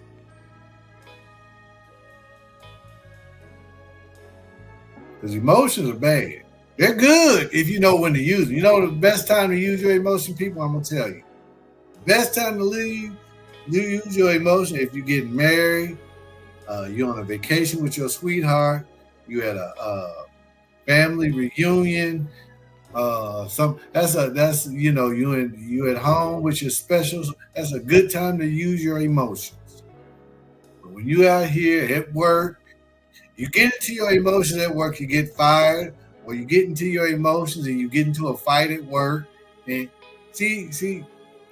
or the cops pull you over and you get in your emotions and jump out and yell and fuss and cuss and get into your emotions then.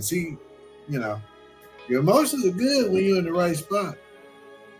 But other than that, you better use your brain.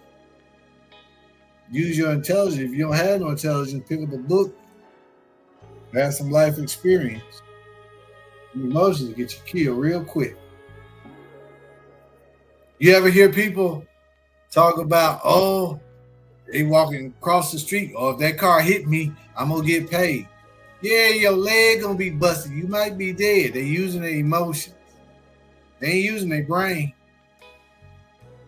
Brain say, I don't want to get hit by the car. Who say, I'm going to get paid. I know people who got a lot of money coming in right now, and they can't even leave out their house. Can't even leave out the nursing home.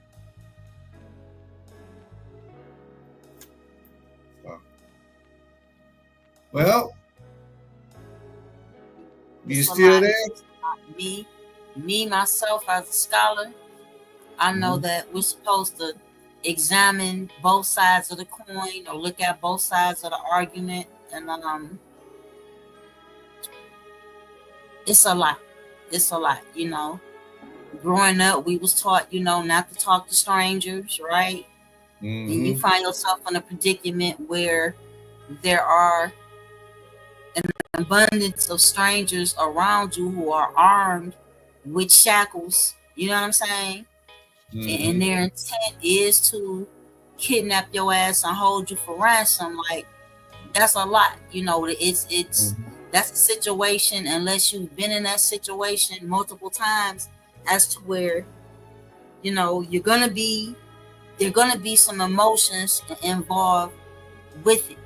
You know what I'm saying? So it's your choice as to how you're gonna handle it. But again, it doesn't make the actions of what those policy enforcers did to that young man. You know what I'm saying? And if I'm not mistaken, that violation occurred in Florida. For me, I've been in uh I've been in a lot of places. I've been in a lot of states, minus maybe 8 or 9, something like that. And out of all of the states that I've been in, Florida is the most racist place I've ever lived or visited or attended school in. So I'm very well versed in how their policy enforcers handle us as melanated people. I don't want to go too deep into that particular discussion, but you know, that was dead ass wrong what the cop did, regardless to the young man reaction. You know what I'm saying? Or what he did or didn't do. What that cop did was wrong as hell. It's no way to try to justify that particular situation. So when I say things like we need to start putting foot to ass, it make me think about the brother in Ohio whose son was murdered by a cop. So he went out and murdered another cop, whether it was the officer who murdered his son or not. You know what I'm saying? That's a situation that I can personally, me, overstand his actions, right? When someone loses a child, their mental state is very fragile. I'll just say that. So as to how they're gonna react to it, I don't feel like we have the right to judge that shit.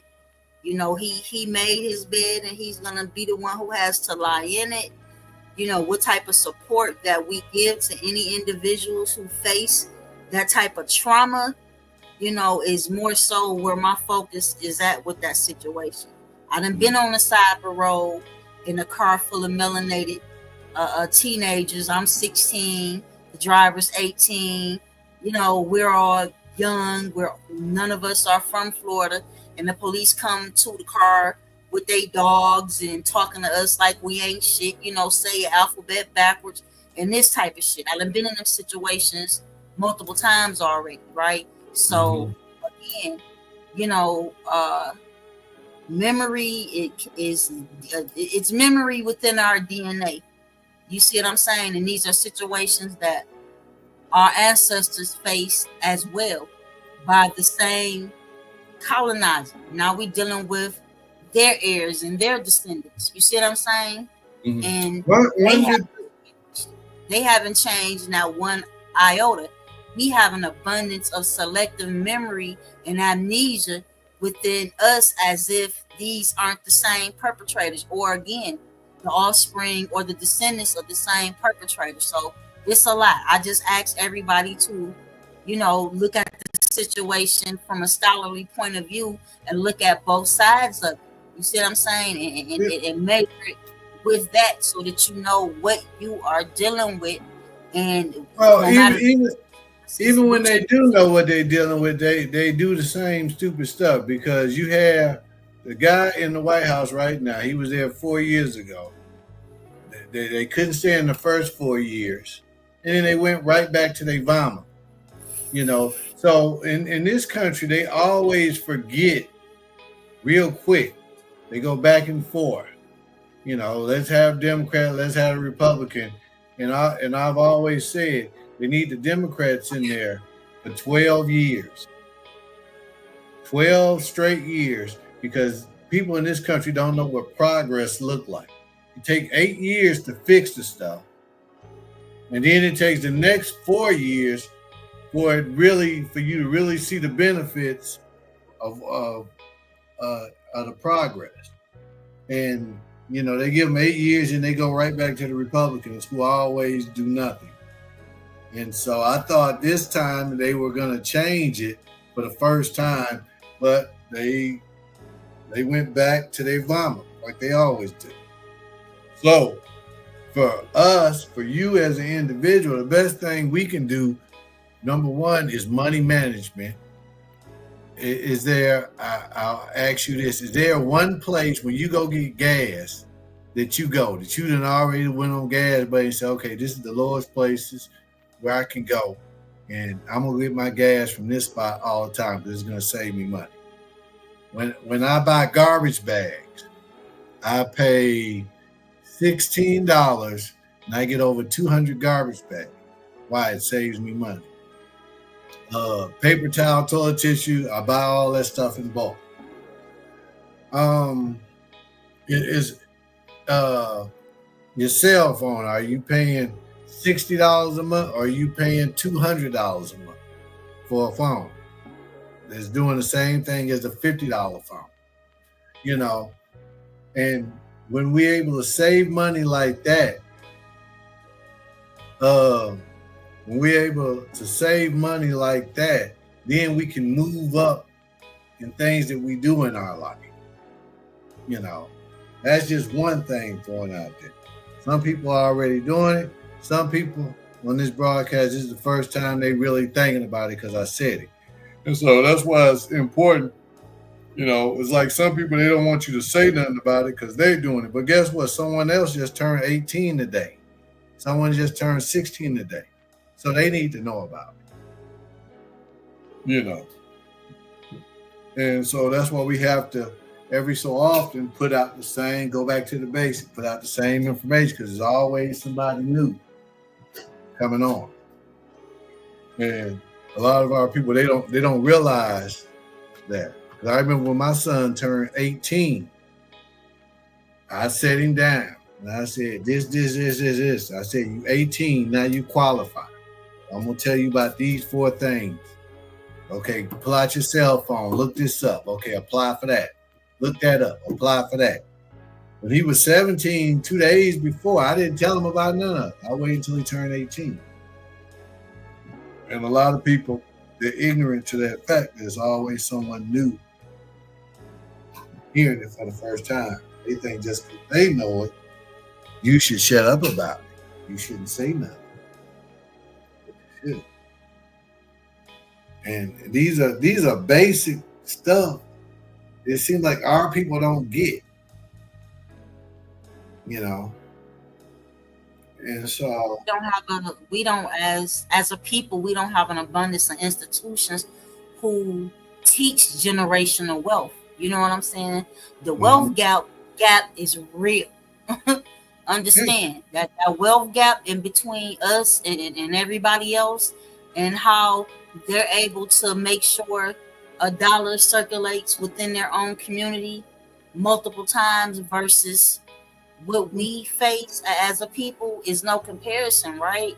Well, see what you just said is a very true statement, and I'm gonna back that up with something that you probably even thought about.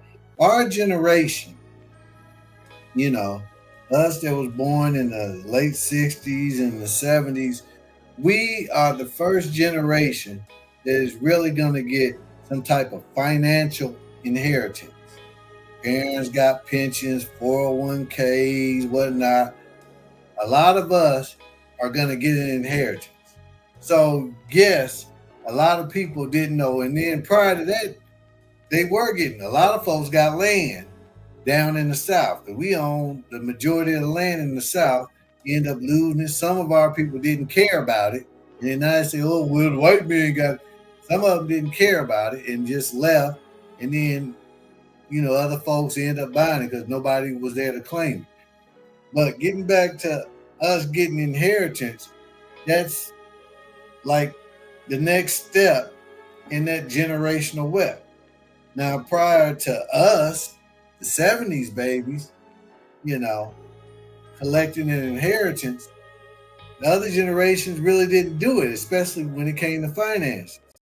So yeah, we on the first stage of getting that. Now, what are people going to do? Are they going to invest it some type of smart way? or they just gonna go out and party with it. You know, I had a cousin. She had an uncle, and he was very wealthy. And when he passed away, he left everybody in the family some money, and he left her. She got $25,000.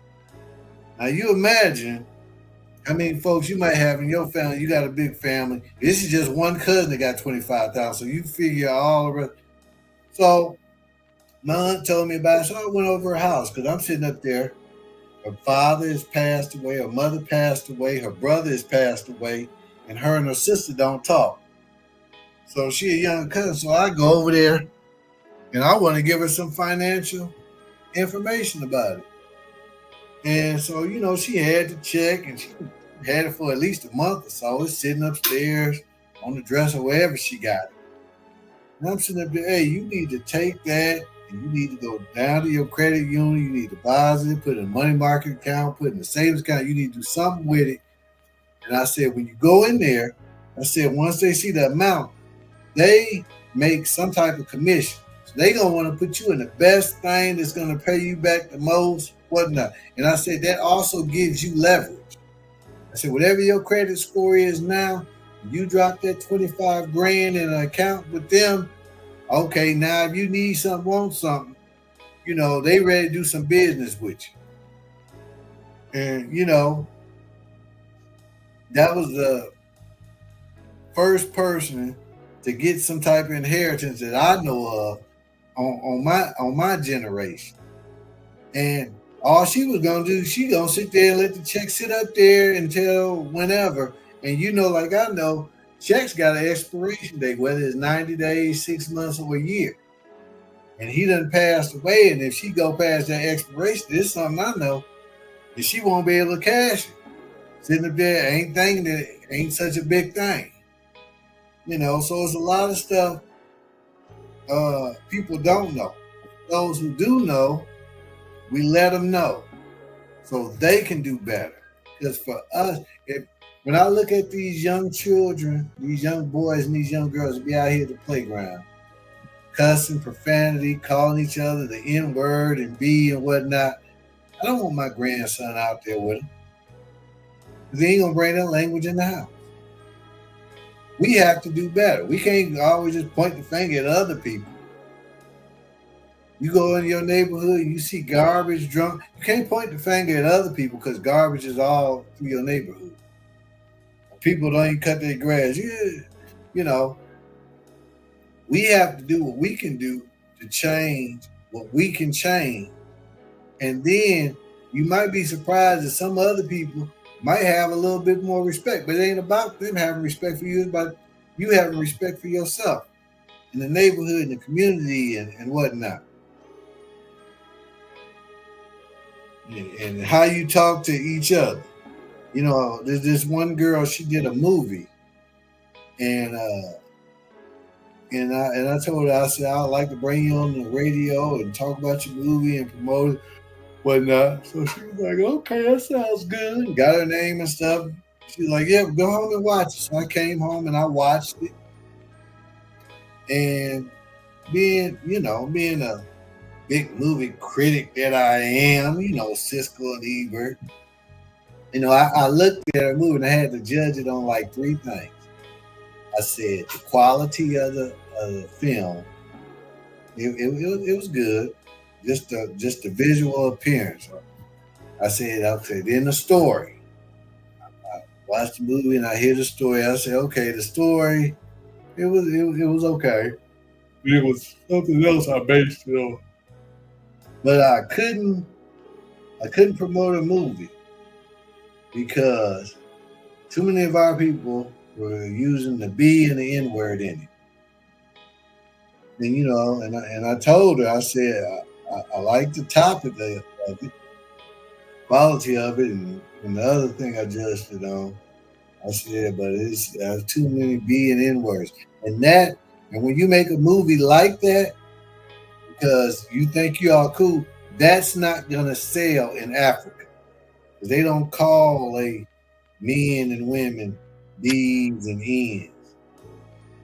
In South America, It's not going to sell. The audience where your stuff can go international is not going to sell. But in Europe and other certain Caucasian countries, they want you to call your women and your children those negative names. They might sit back and laugh at you, but you doing it. They ain't calling it. I mean, I ride bikes sometimes. Get on my bike and go out here and ride. And the brothers and sisters, the profanity, Caucasian people be around, they don't even use the word.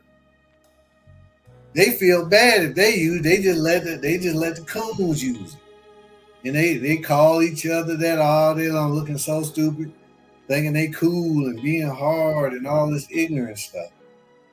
So it's a lot of damage that we do to ourselves and we inflict on ourselves. That and then blame somebody else. It was down in New Orleans.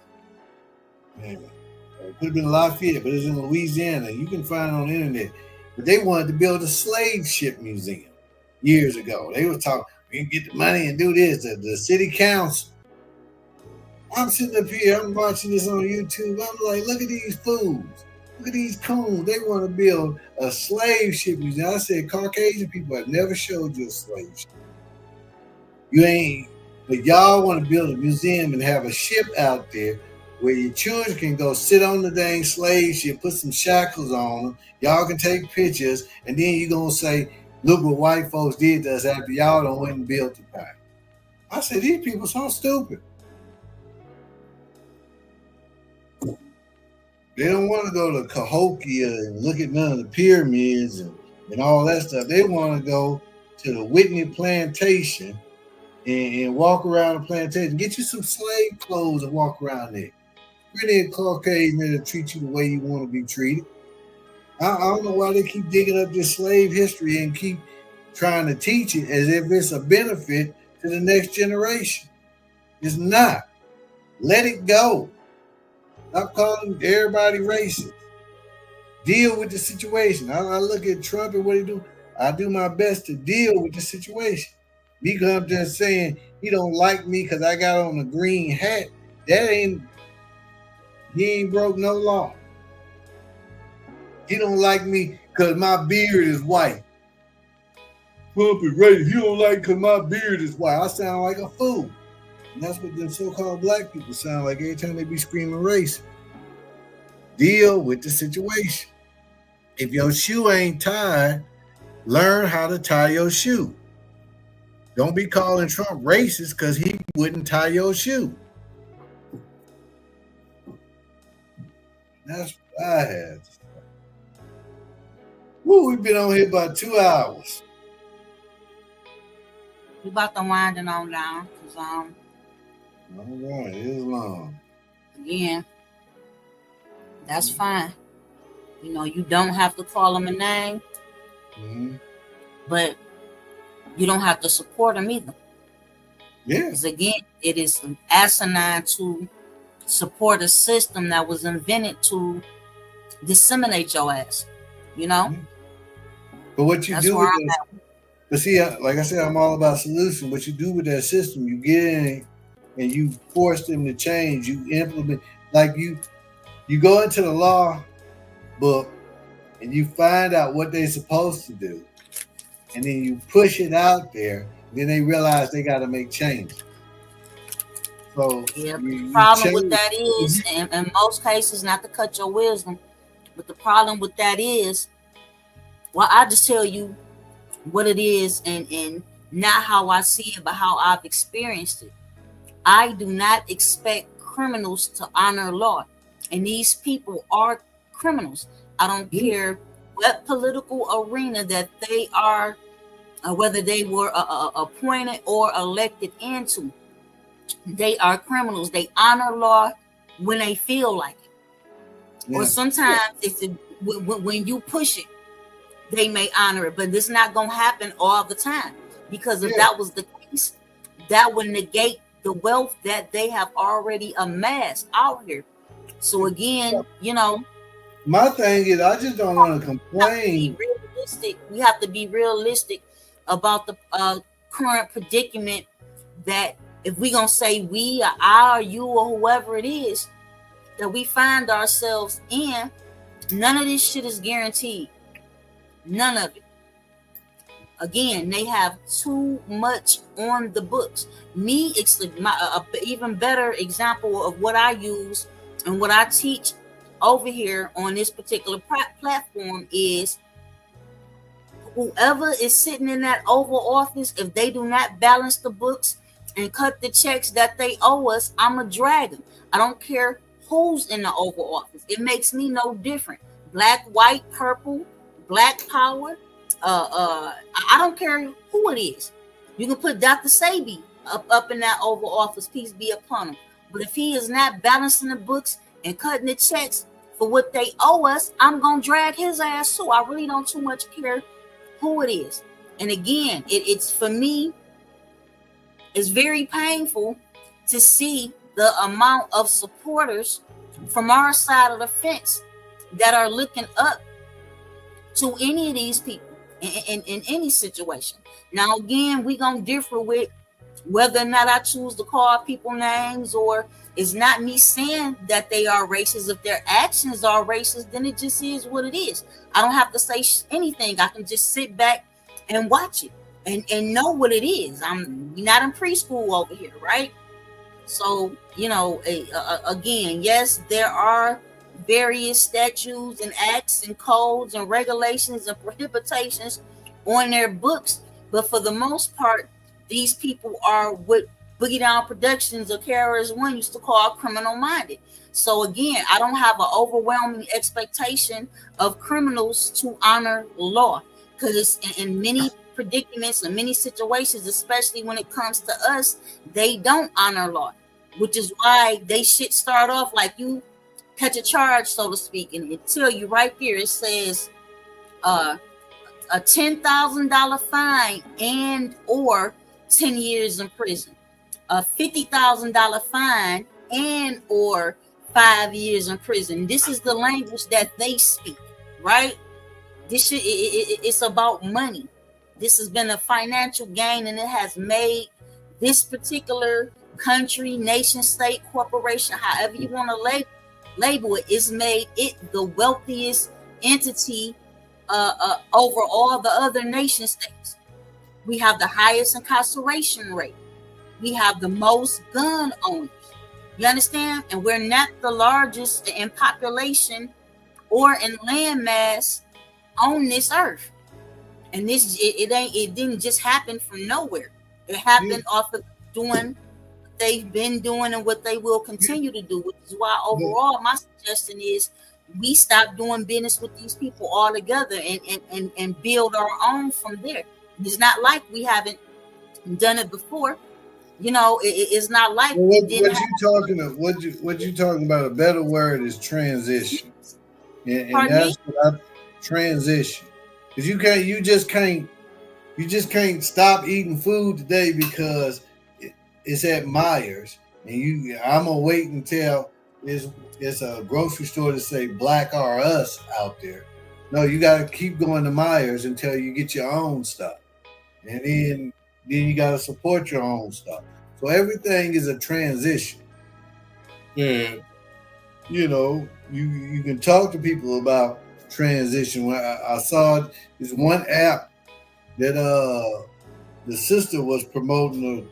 It's called BAPS. I downloaded it on my phone, and it shows you all the Black-owned businesses in your area. So that way, if you need something, you want to go to one of them, you can. So everything is a transition, moving from one stage to the next. We used to have house phones, now we got cell phones. We used to have beepers, now we got cell phones. So everything is a transition. And it ain't gonna we've been out here doing this stuff for 20 years, and a lot of stuff that we was fighting 20 years ago, we still fighting. And some things have changed more. One thing I can say I'm happy about, 20 years later, it's a lot more people who know and who are conscious and woke to this information, who are out there doing things to make things better than it was 20 years ago. And, I was hoping a lot of things would have changed, when I first just started kind of putting stuff out. Okay, everybody didn't work that way. As I'm fighting to make things better, the clan is fighting to make it worse for me. So, and you gonna have that. You know, the hyena gonna keep trying to eat you. Just to say all hyenas need to die and need to disappear tomorrow, that ain't gonna happen. Or tell everybody to go out there and grab your guns and just start shooting. That ain't a good idea. You know, you have to be smart in all things that you do. You have to be strategic in things that you do. You have to be intelligent in things that you do. You just can't run out there and with your emotions and do it. A lot of people end up in jail and dead behind it. Using their emotions in the wrong place. Mm-hmm. And we always gonna have casualties of war, but for me it's better than doing nothing. Yeah. Blind following the damn blind. Yeah, well, for me, I think that the activism within the last 10, 15 years has dwindled.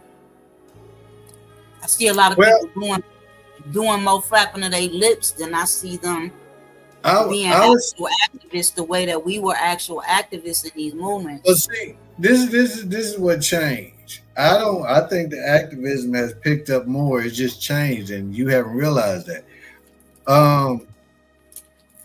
When a lot of people are more online doing stuff, the pen is mightier than the sword. The email is mightier than the sword. I can sit up here, I can do an email right now. I can write something to Vladimir Putin or any head of state, and they'll get my email. Back in the day, I was out there in the streets and doing that, and that was good training. That was like basic training and AIT. That was good training to learn to move from one step to the next. But I always tell the story of my uncle. My uncle, he passed away, but he used to do asphalt. When he was 18, 16 years old, and he was doing it, he would work a very long day and made very little money. Out there with the mop and the shovel, breaking up the concrete, laying stuff down, learning the job. Now, when he was 60 and he was doing asphalt, he could go out, he could give a man a price for a job. He can go home, he can tell his 4 sons, get the trucks, go down there, get the asphalt from the place, and then go over there and do the job. And then he can come back and look at it a couple of times. And at the end of the thing, go out there and pick up the check, make a lot of money versus when he first started. The more you know, the smarter you get, you do things differently. If I met someone who was 20 and they was getting in here, I might tell them to do some things like I did back in the day. Then I can also help them better than what I did, than what I had back in the day. Now, at 52, a grandfather, I don't do the things that I used to do when I was 30, when I was 20. So people change. You got a podcast. We wasn't doing that back in the day. So I think it's a lot more people out there doing it. They're just online. It's easier to give people hard information and they can watch it online at their own. You try to talk to some people and tell them the truth, they want to kill you. They don't want to hear it. They're comfortable with the lie. That's all they know.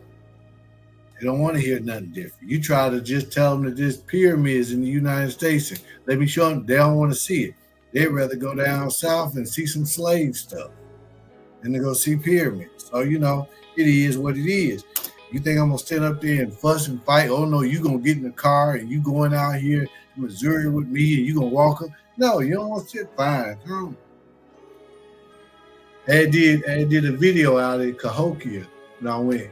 I got a cousin, he stayed up in Washington. And he saw it years later, about 2-3 years later. Next thing you know, he done hopped on, because he worked for Delta, so he can fly anywhere. He hopped on a plane, him and his wife.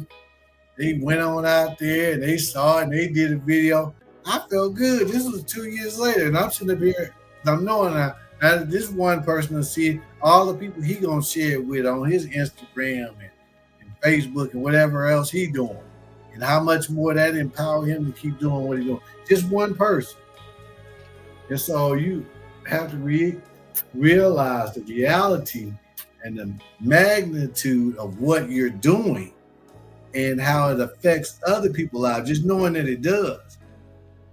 Because it does. People grow, they learn, and they move higher because of what you did. But you don't keep doing things that we did back in the day. You shouldn't be doing it the same way we were doing back in the day. You know, you should be done evolved and doing it better. Yeah, the downfall of that was, go back to what I was saying earlier. It's a lot of misinformation online too, and people, tend to gravitate at a high rate to that misinformation. So that's where I come in at to make the corrections. Now it's gonna take a minute. You see what I'm saying? But again, I'm more comfortable in that lane of making some corrections. I'm an elder now, so by all right, I'm delegated to do that, and that's what I do, because it's a lot of misinformation that's being pushed. So for me, that's probably why I see that somewhat the opposite of what you see it as far as the activism part. Because again, a lot of these books with the information that we were able to access, they existed. Them books existed before any of us was even born. But if you never open up the book to get the information, it's just like you just said. I can't force it on you, but it's there, and it has a better points of reference. It has primary sources versus somebody on the internet just saying any goddamn thing, and you feel like it resonates with you, so you roll with it. You know what I'm saying? And that's a lot of what happens in this particular era, which is very misleading and misguiding people. So that's where I come in. I come in to give the proper information and point out the satire information. And it's a difficult job because people hear the lie 1,300 times a day on TikTok, Instagram, or whatever they're on, right? So without any real points of reference, just somebody can pull up a picture and say, look at this and look at this and look at that, and they lied about this and they lied about, it's a lot of lies that have been told, but it don't mean that they're giving you the truth. Okay, so based on what you said, now when that person is getting the misinformation, he getting the lie, but he like it. He like it. And then when you come and you tell him that, this is a light and this is what you really need, and he said, I don't want that. You a damn liar. That's life. You don't get upset. You keep going. We keep going over the same thing. People, you try to give some people the yellow pages. They don't want it. Some people enjoy Donald Trump Book of Lies. They got it right here. Donald Trump Book of Lies. They love it. And you getting upset? No. Why are you doing that to yourself? Some people, a lot of people voted for him, right? That means they want him. They like him. They don't like you. They don't want to hear what you have to say. That's life. Gotta get over it. If they come up and they say, well, Tamir, I heard such and such and such, and what do you think? Then you go ahead and you correct them. You show them. You give them the reference. If they want, some people they'll take the book. Some people they'll take this book and they'll go ahead and they'll read it because you gave it to them. Some people ain't about to read it. You can't get yourself bent out of shape.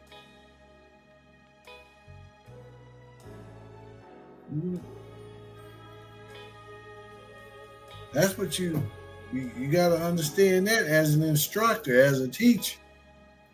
Everybody that, if you're a teacher in the classroom, some of your students going to fail. Some of them going to drop out. You can't lose sleep over that. Some of your students going to get killed in a drive-by. Some of them going to get pregnant at a young age and not going to graduate. You going, and ain't nothing you can do to stop it. You can put out, you can teach, you can love, whatnot. You can love on this young lady all you want, but she gonna love that penis from a man better than all of what you saying, and she gonna get pregnant. And guess what? A lot of them not. A lot of them gonna graduate and go on and do other things. It's life. All this stuff is life. So you always do what you can to change stuff, but don't lose no sleep over none of it. But just like you see in the video with some of those parents, they go out and they buy their kid, they turn 16, it's a BMW, it's a Mercedes. Well, I didn't want this. It's a 300 series. I wanted a 500 series. You think I'm about to go back and forth with a child? I give him a car, and my son say, "Oh, I didn't want this 300 series BMW. I wanted the 500 series." I'm saying, "Oh, okay." I ain't gonna say. It's a car. It's a BMW. You know, it's nice. Get in there. I ain't gonna say none of that. Give me my damn keys. About my business. Walk. I'm gonna play some Morris Day. Everybody walk your body. Hey, everybody walk. We can take this back, get rid of this condo as soon as I can. Shoot, walk. I don't care. You trying to make them care that you got them a BMW. You trying to make them like it. And you paying the bill. No. Ooh. It's your thing. What you want to do? I'm going to take my car back to the store and get my money too. Hey, it's your thing. I'll be getting upset about. You got 2 good feet, that means exercise. Walk. 2 miles of school. Walk. Good exercise. You need it. Keep your sugar low and your diabetes and your cholesterol. Walk. You don't need the car. I ain't gonna lose no sleep. No, y'all, you gotta look at things differently. No. Well, hey, it's 2:30. We've been on here 2.5 hours. Yeah, we gonna wind it on down, and we'll get the opportunity to do this again. Yeah. Do some backtracking on some of that law and history like we used to do back in the day. Mm-hmm. I appreciate you coming through and, giving us some of that knowledge and alternative point of views. You know what I'm saying? So, yeah. Is it anything you like to plug? Show or upcoming lecture, event, email, whatever. No, I ain't got too much to say. I like to do my Cash App donation, but y'all don't know me, so I don't expect that. But no, I ain't got nothing. I got something I got going on, and that's done. Then I'll be back on the radio. But I'm waiting on that. That's the things come up. So, but other than that, it's all good, people. When you are a teacher, you have to Just realize that you can't take it serious, you can't take it personal. Some of your children gonna graduate from high school, some of them gonna fall out, and they're gonna drop out of class. Some of them gonna get pregnant, some of them gonna get shot. You can't stop it. It's gonna be on Fox 2 News. But you can go to work every day and teach the best information you can. And that will change people's lives. Yeah. All right, everybody. And with that, we say peace. Peace.